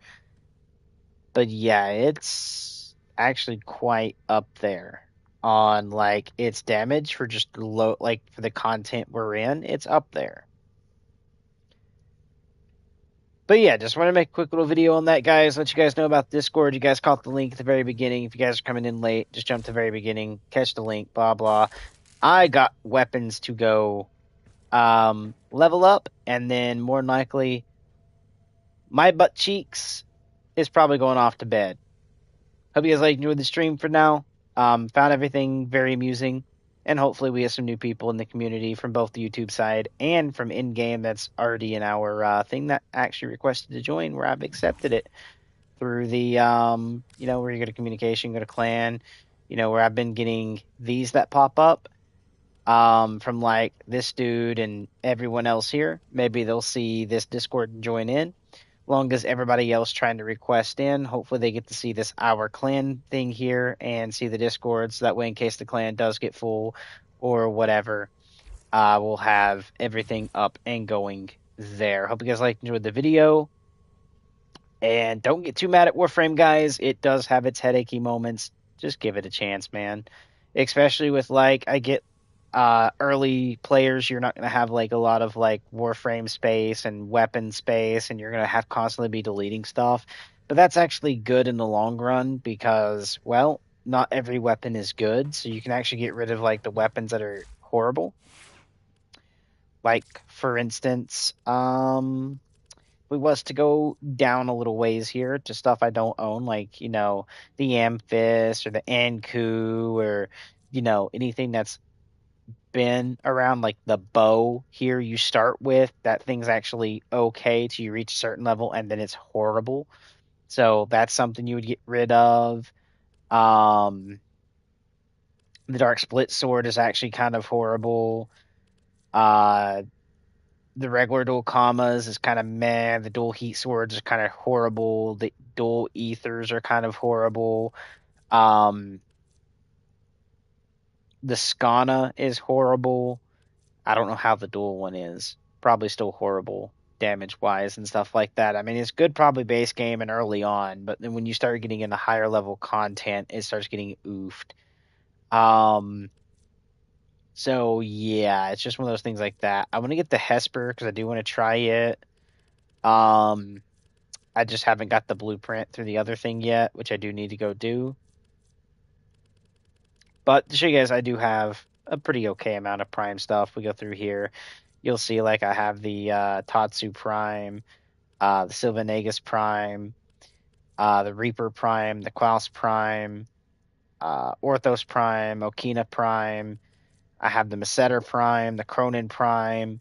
the Kestrel Prime, the Gunson Prime, the Grand Prime, the Glade Prime, the Galantine Prime, Galaric Prime, Fang Prime, Dual Commas Prime, Dakara Prime, Cobra and Crane Prime, the Nell Prime, the Sagek Prime, the Lex Prime, which I need to put the Sagek up here right quick, and the Xylock Prime.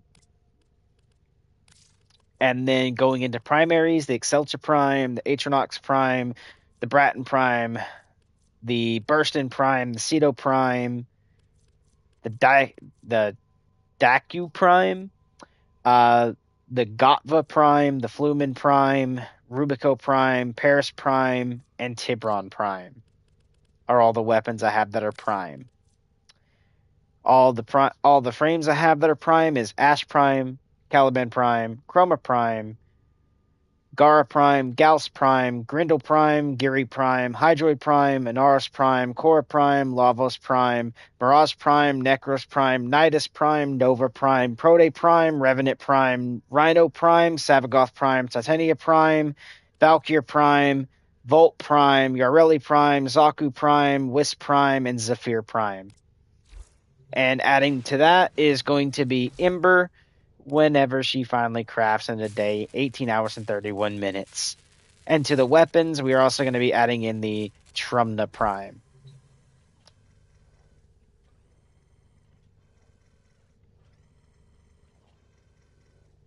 So yeah, guys, I've been really, really, really grinding this game. I love Warframe. As much as a headache, and I bitch at it sometimes, I'm not going to lie, everyone kind of wants to bitch at a game at some point when it's being a little stupid, but Warframe is one of those games I've been in for about 2 years, and I've constantly seen myself playing it and always returning to come back for cycles where I can play months at a time, compared to like Call of Duty where I play like maybe 3 days and I'm just like, why did I reinstall this bullshit? Right? Like I get into lobbies where everybody looks kind of like a bot, kind of do do do do do do do da do do da do, against like people that sit here and go, like the whole like people do like this. I get this on my team.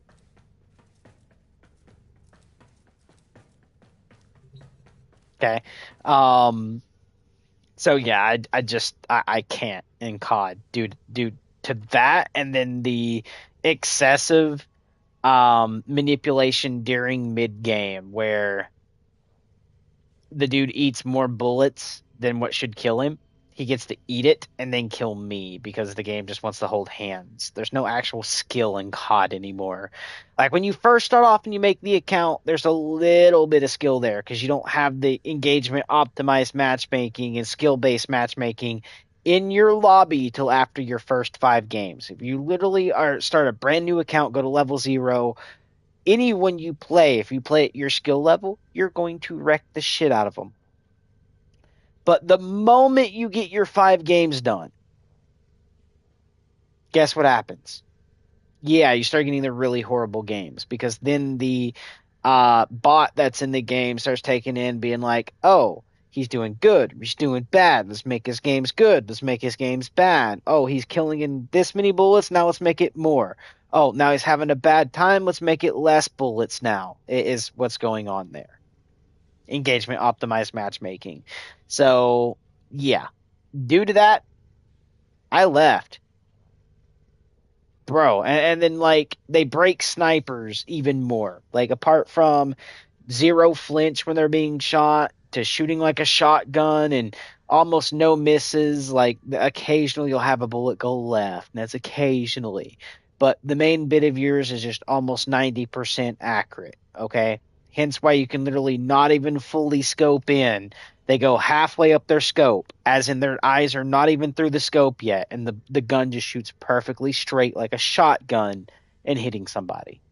Compared to the ARs that you have to like actually maneuver and have a little more skill, and you get at least 3 or 4 hit markers compared to a sniper that one shots. Okay? So for fast ADS, zero flinch, one shot damage, they're broke. There's a big reason in that game. Every time Pro League comes across, they go sniping. Nope, that's out the gate. Get rid of it. Like, there's a reason that happens. Okay? So sniping, no. Does not take a super amount of skill. The only thing you need to be good at is aim. If you can go brain dead, you get good aim, you're going to win. It's basically a shotgun tied to infinite range, tied to zero flinch that one-shots anything. Snipers take zero skill in that game to use. So, yeah.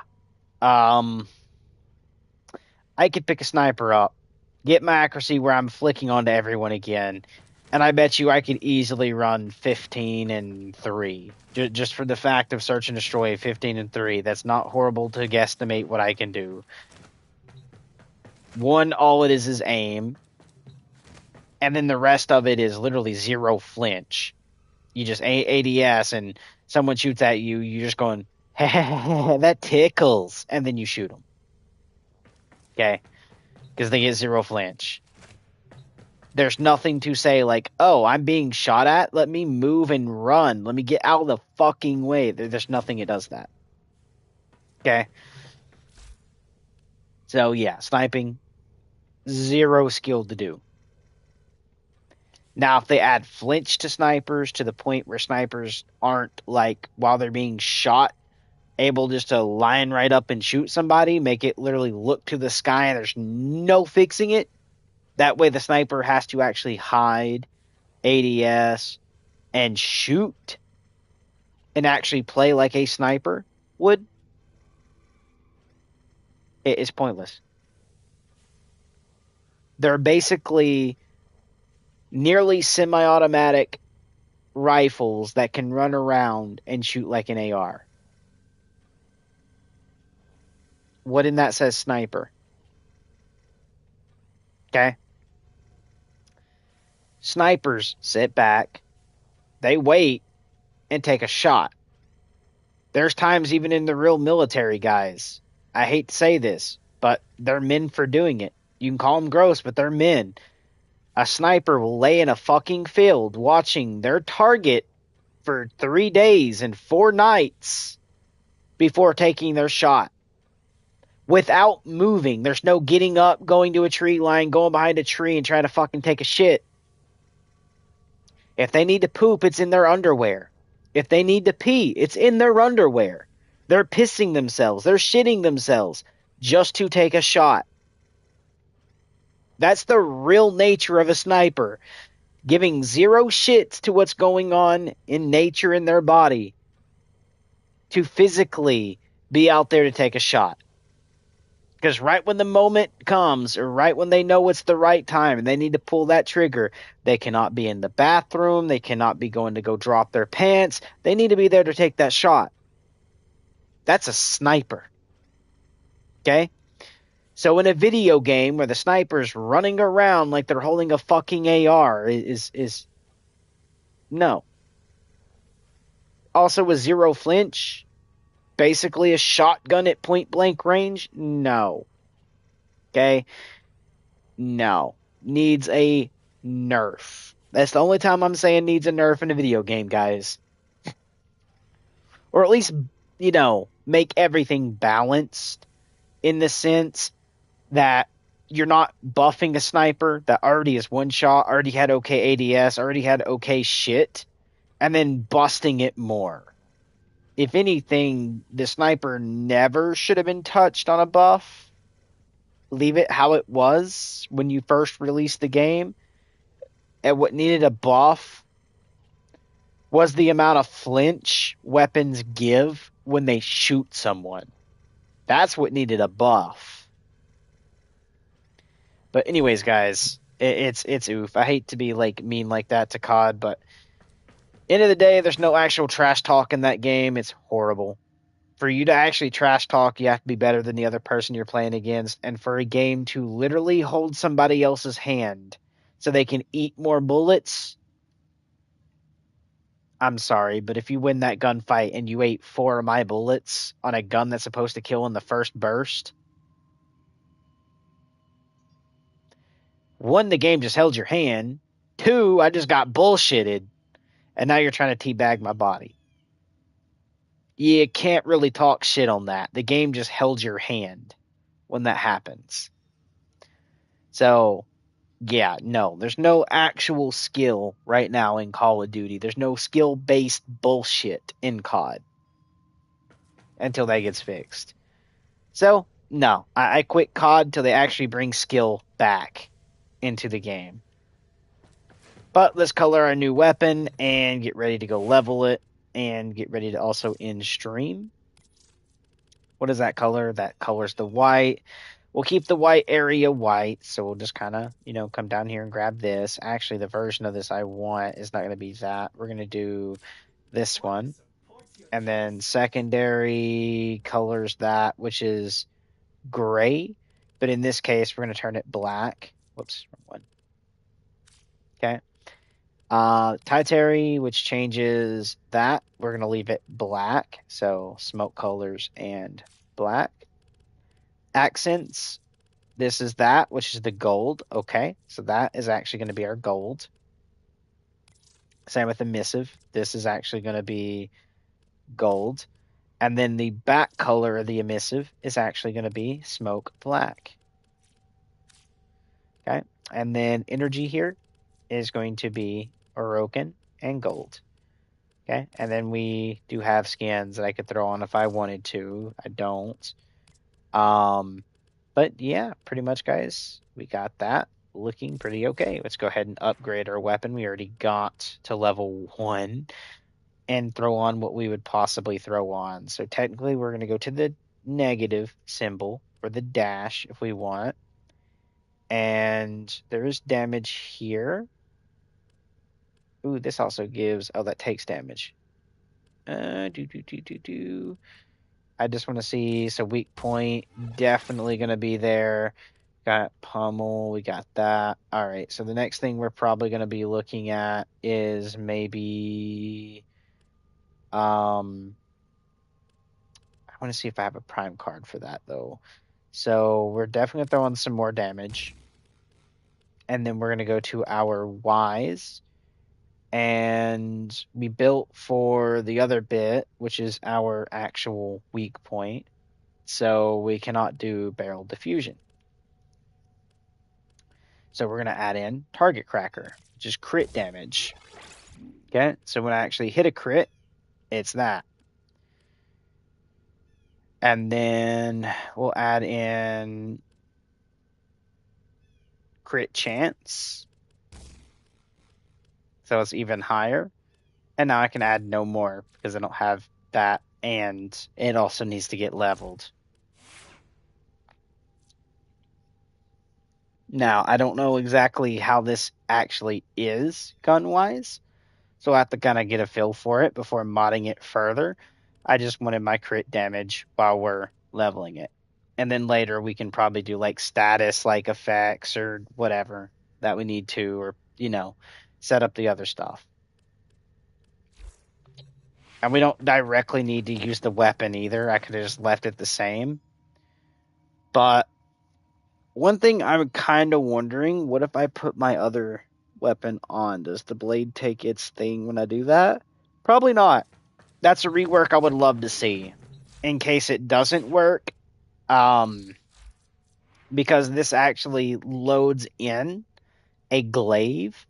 Imagine, because it's set on that, if I was to take this and go get my glaive and upgrade the mods here onto my glaive, imagine if this actually partnered off of my glaive.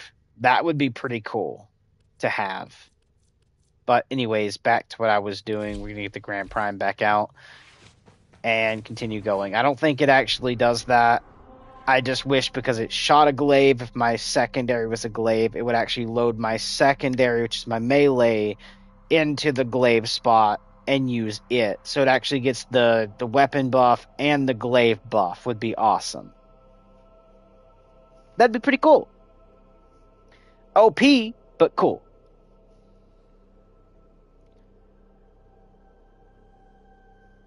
Anybody else think that? Please do hashtag agreed in the comments. But anyways, let's go level. And the way I level, there's a couple ways. One, you can use a certain area, which I wouldn't use this character. I'd go into my Rhino. Just for the fact of God mode diamond skin would be going towards it. But that would actually be going to Deimos into the other vault that's there to, like, if you're trying to go get more shards. Which, by the way, I've already done my 5 for this week. And that's another thing. I don't like having, like, this being an entire week you have to wait. Like, I have to wait 5 days, 9 hours for this. I've already done it. I wish it was like maybe every 2 days. Every 2, we go do this. Every 2, we get a chance at a new shard over in the other area. So that's like every 2 days we can get 2 shards.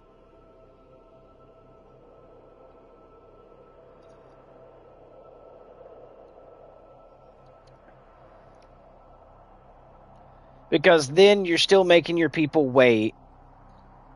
But I'm not waiting a whole week for this.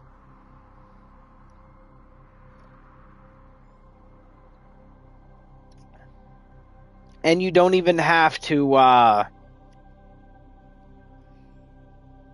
what's it called? You don't even have to change the actual mission. Just reset it.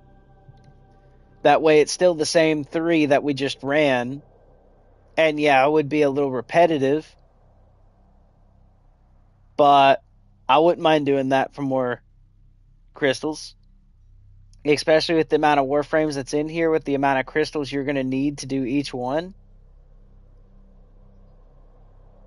Instead of taking 20 years to get every Warframe, we're probably looking at like, what, 10? And that's with like giving, we'll say like you're not getting the best versions of the shards, you're getting the less.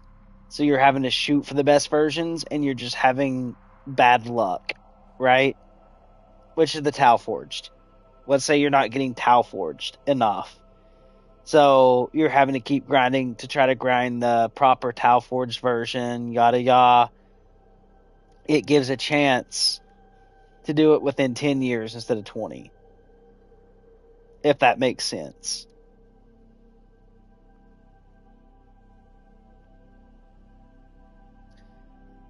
So maybe every 2 days this needs to reset.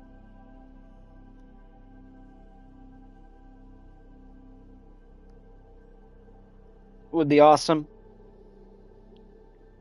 Instead of being a weekly. Because let's face it, this is every 24 hours. Give unto the void. Only thing it doesn't give is the shards.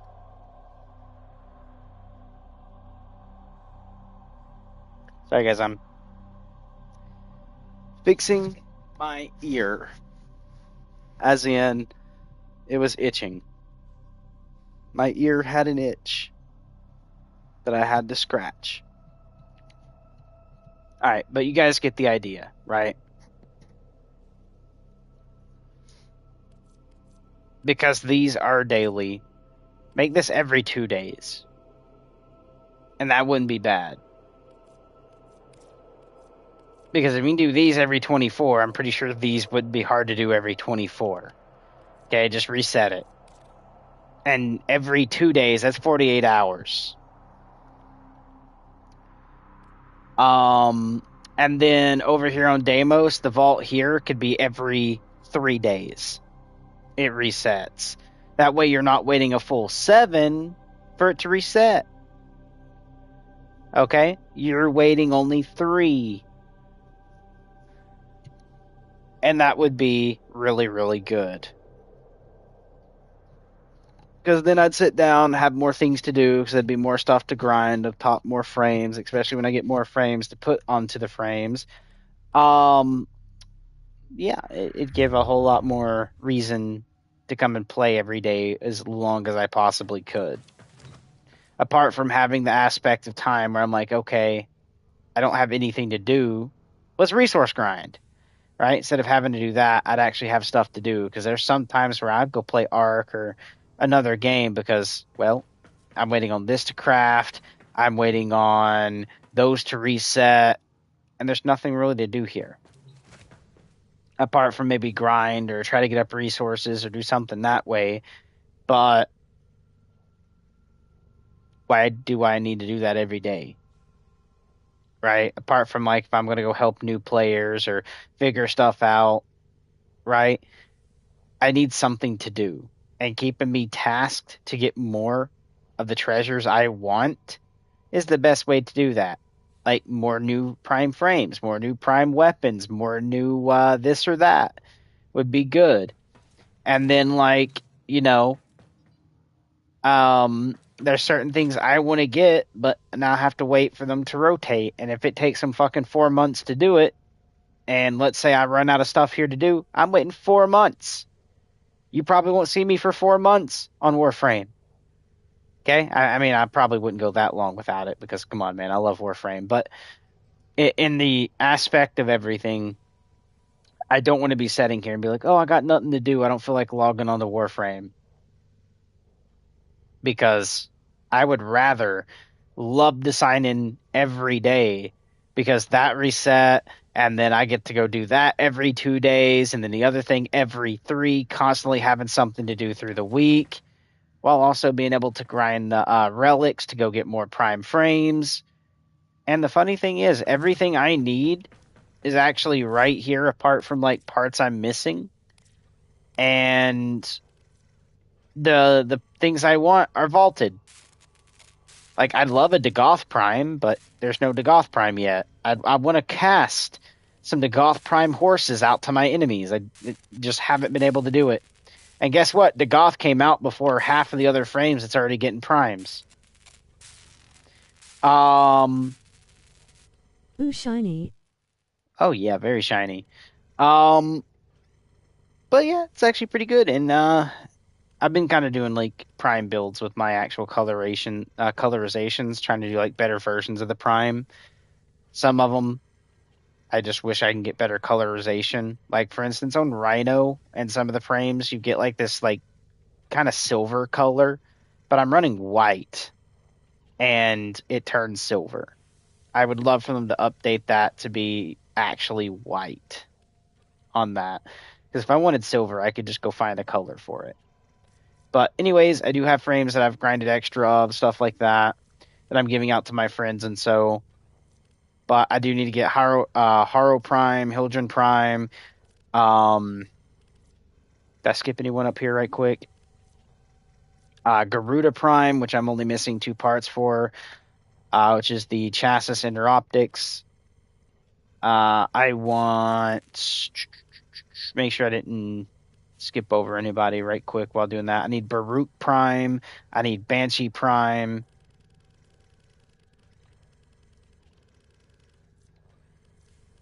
I need Octavia Prime just so I can collect her. Nyx Prime just so I can collect them. Neza Prime. I already have that. I need Mesa Prime, which I only need 1 part for. Already have that. Already have that. Already have that. I need Avara Prime. Okay, we're back up to Hildren, so scroll down. I need an Oberon Prime.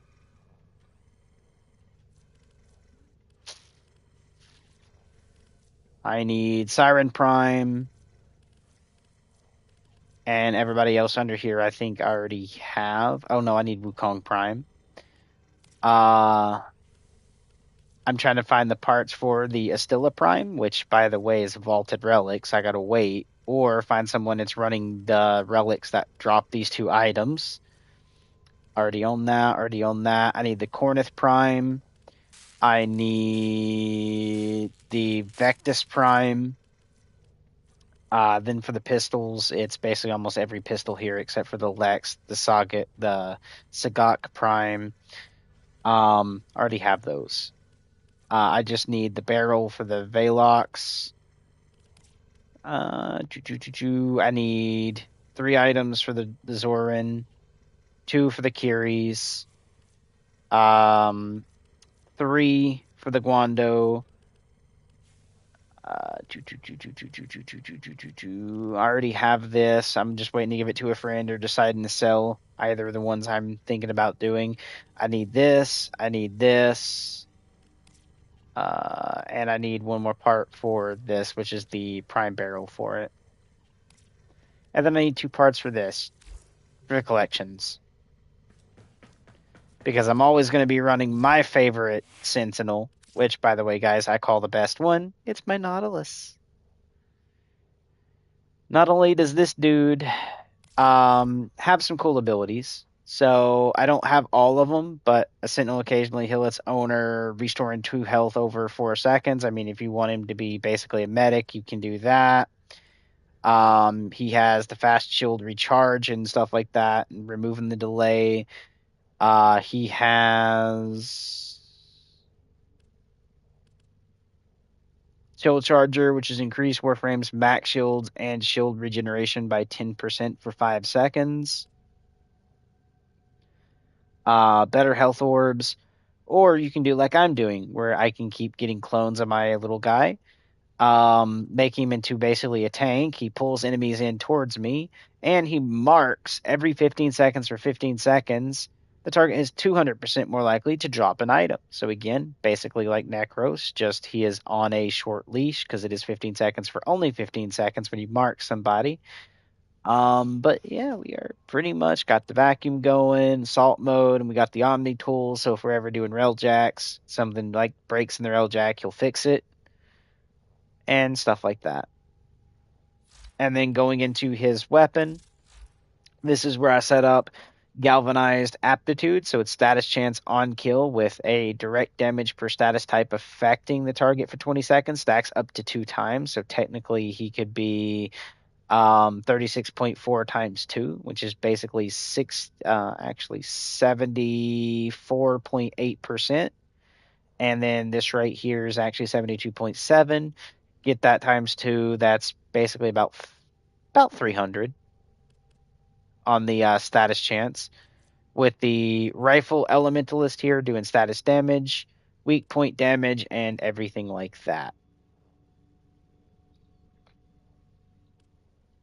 So yeah, and the weak point damage is just so it's faster killing to actually set up the proc for this. Where technically I don't need this. I could put something else here because I don't really need weak point damage on him. I would prefer something like maybe heavy caliber being thrown on there with removing off malignant force here and throwing something on for where is it? Split chamber for the multi-shot. And then keeping the crit, keeping this, because removing this and primal acuity and switching those 2 out for the other stuff would be really, really good. And I mean, there's even more multi-shot, but I don't really care too much for that when I'm getting the regular multi-shot. Unless, like, hold on, because this is 60%. How much does where is it? I think I passed it. Yeah, split chamber. 90. Oh no, this is better. So it'd definitely be this. It'd be split chamber replacing this and that other card that I said. Oh, it's to the left. Heavy caliber taking malignant force's place.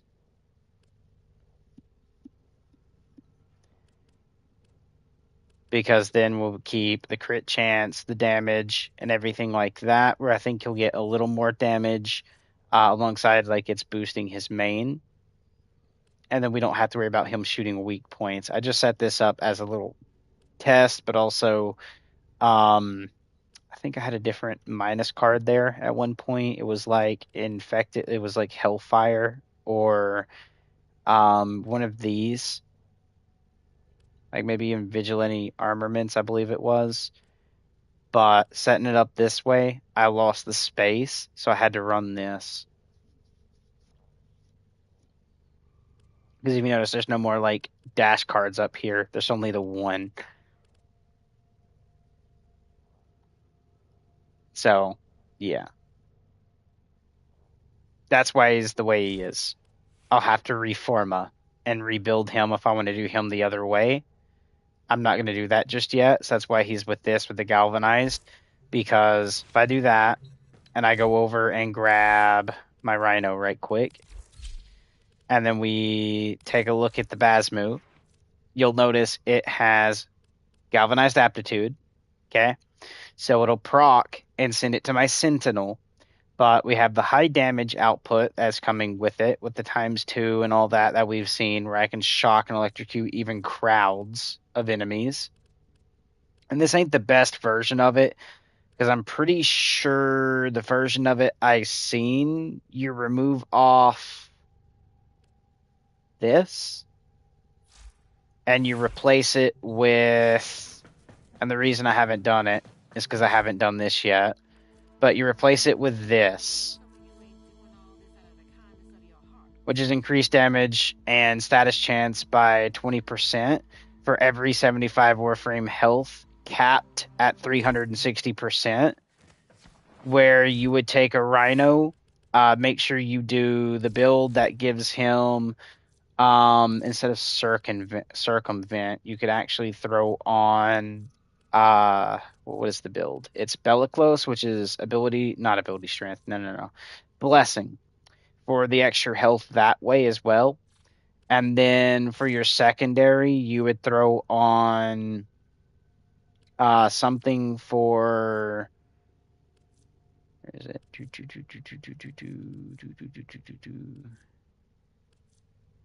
I might not have the thing. I don't think I do.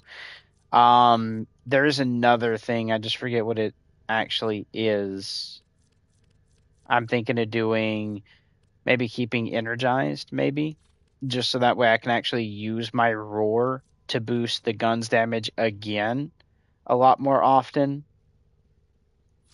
And then running the setup I told you guys to run.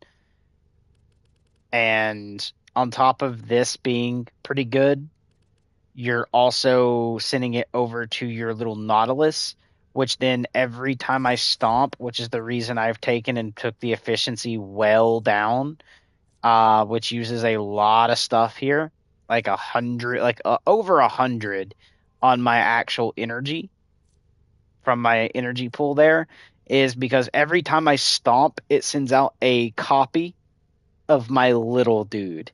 And then that thing does a good amount of damage. And then when I do that stomp 3 times, I send 3 of them out and I proc that headshot stuff, nothing in the room survives. It's just too good. Okay? It's actually a really good setup. It's like a mini nuke. I can't say like it works in still path, but I do know it works pretty well around average content. Especially if you go to like, not Cetus, but what is that? Fortuna. And you're doing the bounties over there. This build literally just sets everything up nicely in Fortuna. It was me and Pombo, and we literally were running missions so quick nobody could join us. Right now nobody can because I turned it to friends only, which I'll fix. We done that on stream here in front of you guys. But we straight up went in on public and completed like 8 of these with no one joining us, with it being on public. And it was just for the fact of as soon as we get in, immediately fly over, drop. I would Rhino spam my stuff, hit a headshot, immediately decimate the stuff in the area, get the first contract done, which cuts off the join time where people can join, and then we'd fly over to the next one and literally do it. We'd probably only spent like 7 minutes per like thing running it. 7 minutes, starting a new one. 7 minutes, starting a new one, and just kept in that cycle. And he was running, I think, actually just Wisp. It's like Wisp and a Rhino. Was the combo with that. Because his Wisp, while we were set in, would actually stun lock everything. I'd call in my stuff, which flew out and wiped the map. And then I would just shoot stragglers trying to come back in, and mission done. It's horribly too good. And that's with like this setup, not even the Cedo, which, by the way, guys, throwing the Cedo on this dude is halfway broken. I say that because on top of what you've seen with the other characters, okay, when I played Necros, I get everything Necros just got, and then the Roar to boost this even more. Okay, it is dumbfoundingly broken, and I love it. So, Warframe, don't ever get the wild hair up your ass to fucking scratch to patch this shit out. Leave it in. But yeah, it's actually very, very good, guys. I probably could solo the missions as long as I actually stayed on my controller very well, but I haven't been to bed yet. So, me on the joystick is not the best idea right now, doing missions solo. But let's pop over, go level the gun like we said we was, and then continue on. Like I said, getting ready for stream to end, which I don't know how much longer I have on stream. It's just whenever I get too tired and I'm like, I need sleep, and then I'm going to end stream and then go to bed.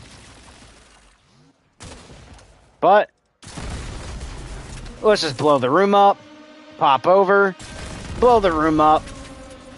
Oh, they didn't even open this. Come on, man, you're missing out on the chance for a star. But go in the diamond skin, pop over into more damage, and yeah, we're already starting off with 700.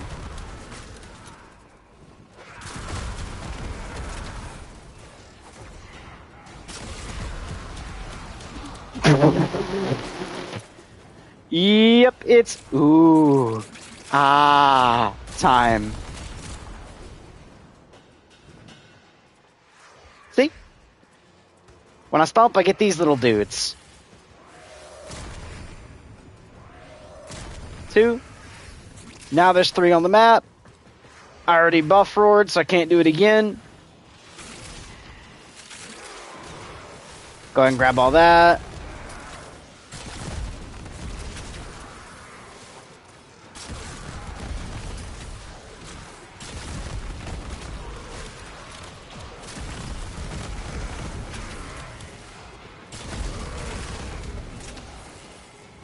And this is what missions look like nowadays for me. And you could too. You can have this exact same setup.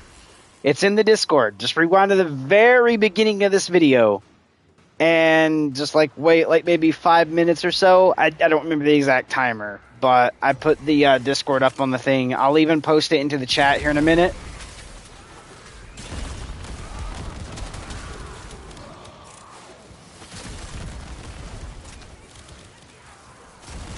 Oh, I can't wait to put more multi-shot on this, bro. Oh, this is going to be so broken.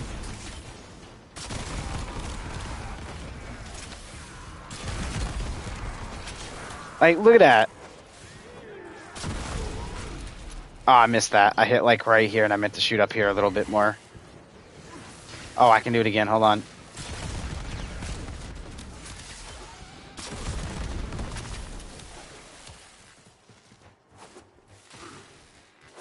Bro.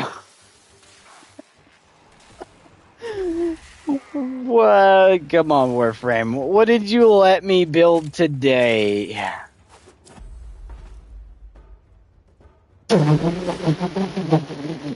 Castro's like, dude, I gotta get out of here, man. I gotta get out of here, man. Love it. Very impressive, Tenno. You held them all back. Time to get out of here. And I just broke my number one rule. I technically should have stayed at least once, but when someone leaves, I don't like having that because it's less people, less rank, blah, blah, blah. But, anyways, you guys see what this dude can do alongside that weapon. What is your guys' thoughts on that? Like, yes, it's not red crits. It's not like the super best things you can get in the game. But off of what you just seen, like, can you guys imagine what the extra multi-shot would look like? Like, foresee it. Because that is too broken. Wicked44! Welcome to our channel, my dude. Or lady friend, either the two. Also, thank you for coming and stopping by and leaving a comment. If you guys do want to join into the thing, I'm about to send you guys the invite. Give me 1 second for the Discord drop. I just got to actually go click share, link, copy, and then all of that stuff. And then we'll be over here to do that. Oh, come on. Come on, little video up in the top corner, please. And Question. yeah, go ahead. You can ask.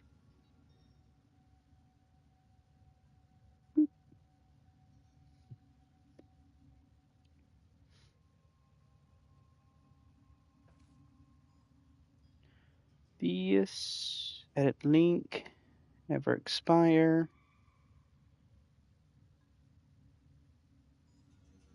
Roles. You can come in as a How member. do you get more Warframe slots and make the Warframes look cool? All right, I can actually show you. It's actually pretty simple. Let me finish getting this Discord link so I can pop the Discord in, and then I'll show you guys. Nobody can learn what they think they already know. Boop. Oh, Ali! How you doing, Ali? Welcome to the chat. All right, there we go. There's the Discord. It's probably going to read it out loud too. https://discord.gg/VBET3BR3R8. All right, there we go. Okay, so to get more Warframe slots, same as like if you need more weapon slots, all you're going to do is go to equipment. You're going to go down to inventory. And then from here, you're going to click on the Warframe or the weapon or the taxon, anything you need the extra slots for. But right here is where you will click, and then you can see that it costs 20 plat. You'll have to pay real money to get the platinum. So that's how you get the different space for everything. And then make the Warframes look cool. So this is actually up to 2 ways. If you're looking to get a skin, kind of like mine is right now with Rhino, you'll actually have to pay for platinum, and then you have to outright buy the skin. So for instance, if I actually get outside of the upgrade, my bad, you're going to hover over and you're going to see the options to the right here. You can actually do appearance, upgrade, and swap. You're going to go to appearance. And then you have the different helmets and skins like that. Some of them, like if you go to the Death Watch, this is actually tied to the actual skin itself too. So when you run the Death Watch, it'll auto apply the other skin that is also the Death Watch for the helmet or body. But from there, you can actually colorize, and when you hover over the area like this, you can see the part that changes blue there is showing you what gets changed with that color. And you can see it's supposed to be white, and I have this silver. And that's for the fact of this dude, for some reason, can't actually get white. But anyways, you can see if I hover over this, it's that section. This is this section. This is that section. And then this is not going to show anything because this is the emissive, which is going to be the lights. So for instance, how can I point this out on you? So right here, there's like little lights on his little chest piece there, or even, hold on, can I like zoom in? So see these little yellow lights right here? If I actually go to change the emissive, you're going to see those turns to blue or white or yellow when I'm going through this. That is changing the little lights, and that's why I do yellow and black for those, which is going to be matching the gold color coloration. And then the energy is not what's going on around me. Come on, zoom out. That is going to be my ability. So when you see me stomp and you see that gold dust go everywhere, that's the energy. So when you proc a ability, the color of your ability is your energy. And I do gold and black, so that way it kind of looks really cool. There's a whole lot of different like versions of this you can use. I, on the hand, have just created more of like stuff like that. But I mean, I do have frames that are, hold on, did I do all of them? Like Yareli here, who I did not colorize to be that way because she has to go with 3 different other colors. And when you try to do her in white, you would do that, and then you would try to change something else, and you can see it changes this part. But then when you get down here to these, you can see this part here is what colors this.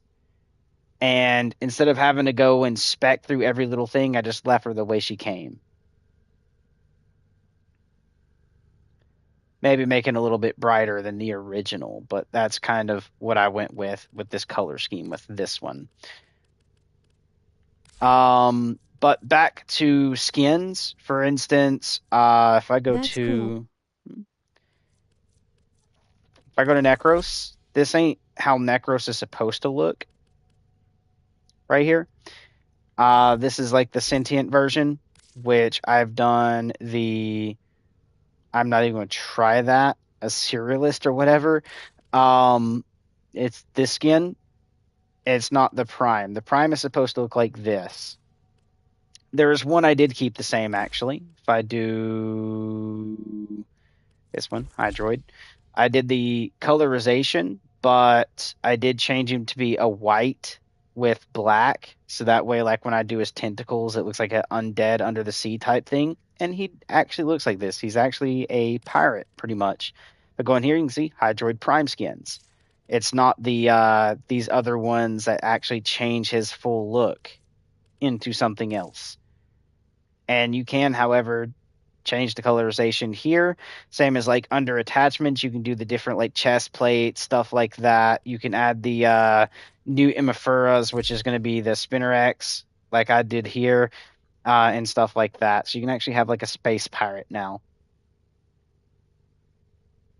It's pretty cool. And he's been around for a while. But do I do fashion shows all the time? I do not. I did this just because I kind of liked how they looked, especially with doing this. I have another frame I'm going to end up doing a fashion to here in a minute.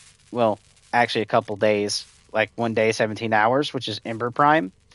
And then also have the Trumna coming in like basically 6 hours from now. Let's get back to leveling, though. That's what I was actually out here to do. But again, drop into the Discord.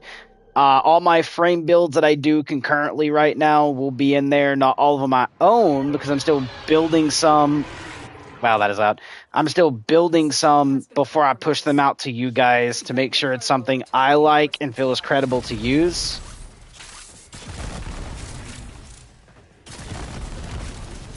There we go.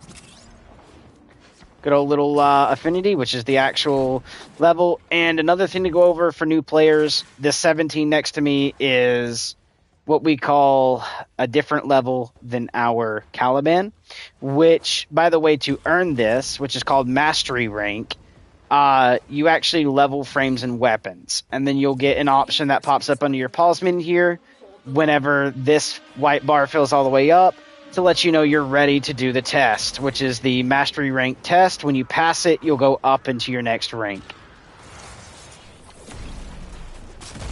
Some of them can be kind of meh. Some of them can be, not, I won't say hard, but challenging. Come on. Pile together, enemies. I want to see all my little those go off like that.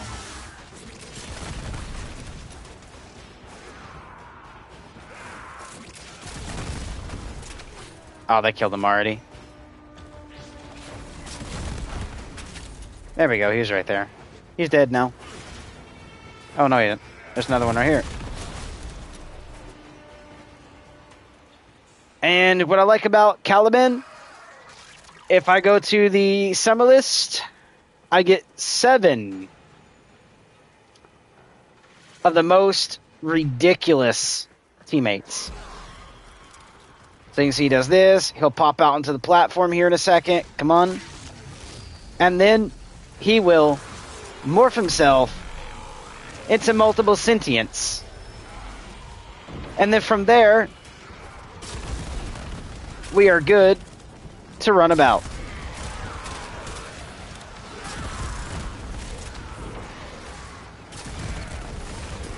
Oh, that damage, though, looks great. And the builds I used, again, everyone should be able to use them. Apart from some of the mods, you'll have to use the regular version instead of the Prime, which means you'll lose a little bit of the damage, but all in all, you'll still get to feel the graciousness of this gun, or other weapons and stuff like that. So yeah, if you have any questions, I'm here to help at any time. I won't know every answer, because there's still some things about this game I don't know. But... oh, I missed. There we go.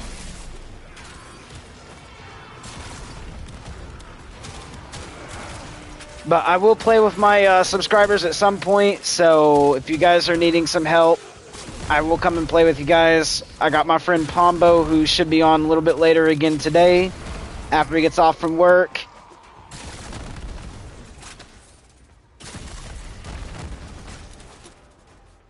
There, I'm going to let them kind of get a kill now. Go ahead and get it.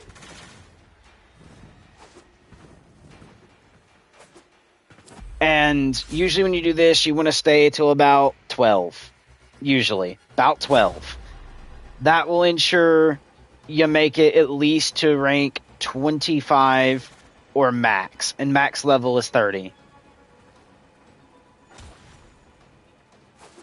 But yeah, feel free to hop into the Discord, guys. I even have my live stream where I'm talking right now to you guys is actually open in voice. If you want to come in and say hi, you guys can whenever I'm live. Because when I live stream Warframe, that's where I'm going to be at.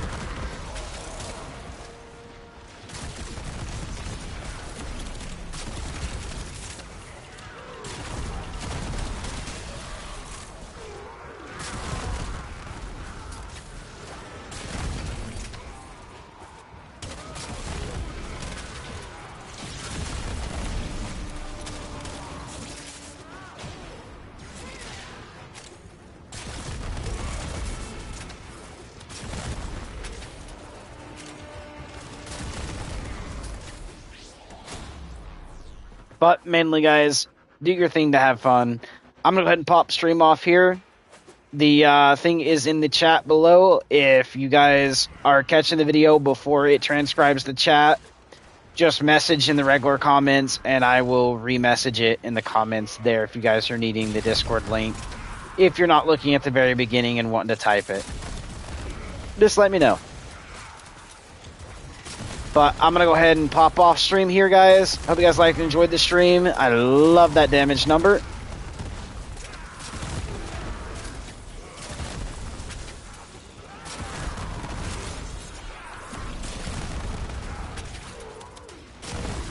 Whoops. Missed that.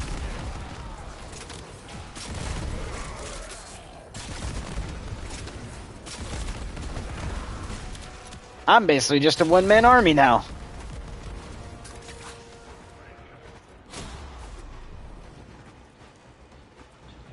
Alright, guys. Hope you guys liked and enjoyed the stream. Till next time, love you and bye.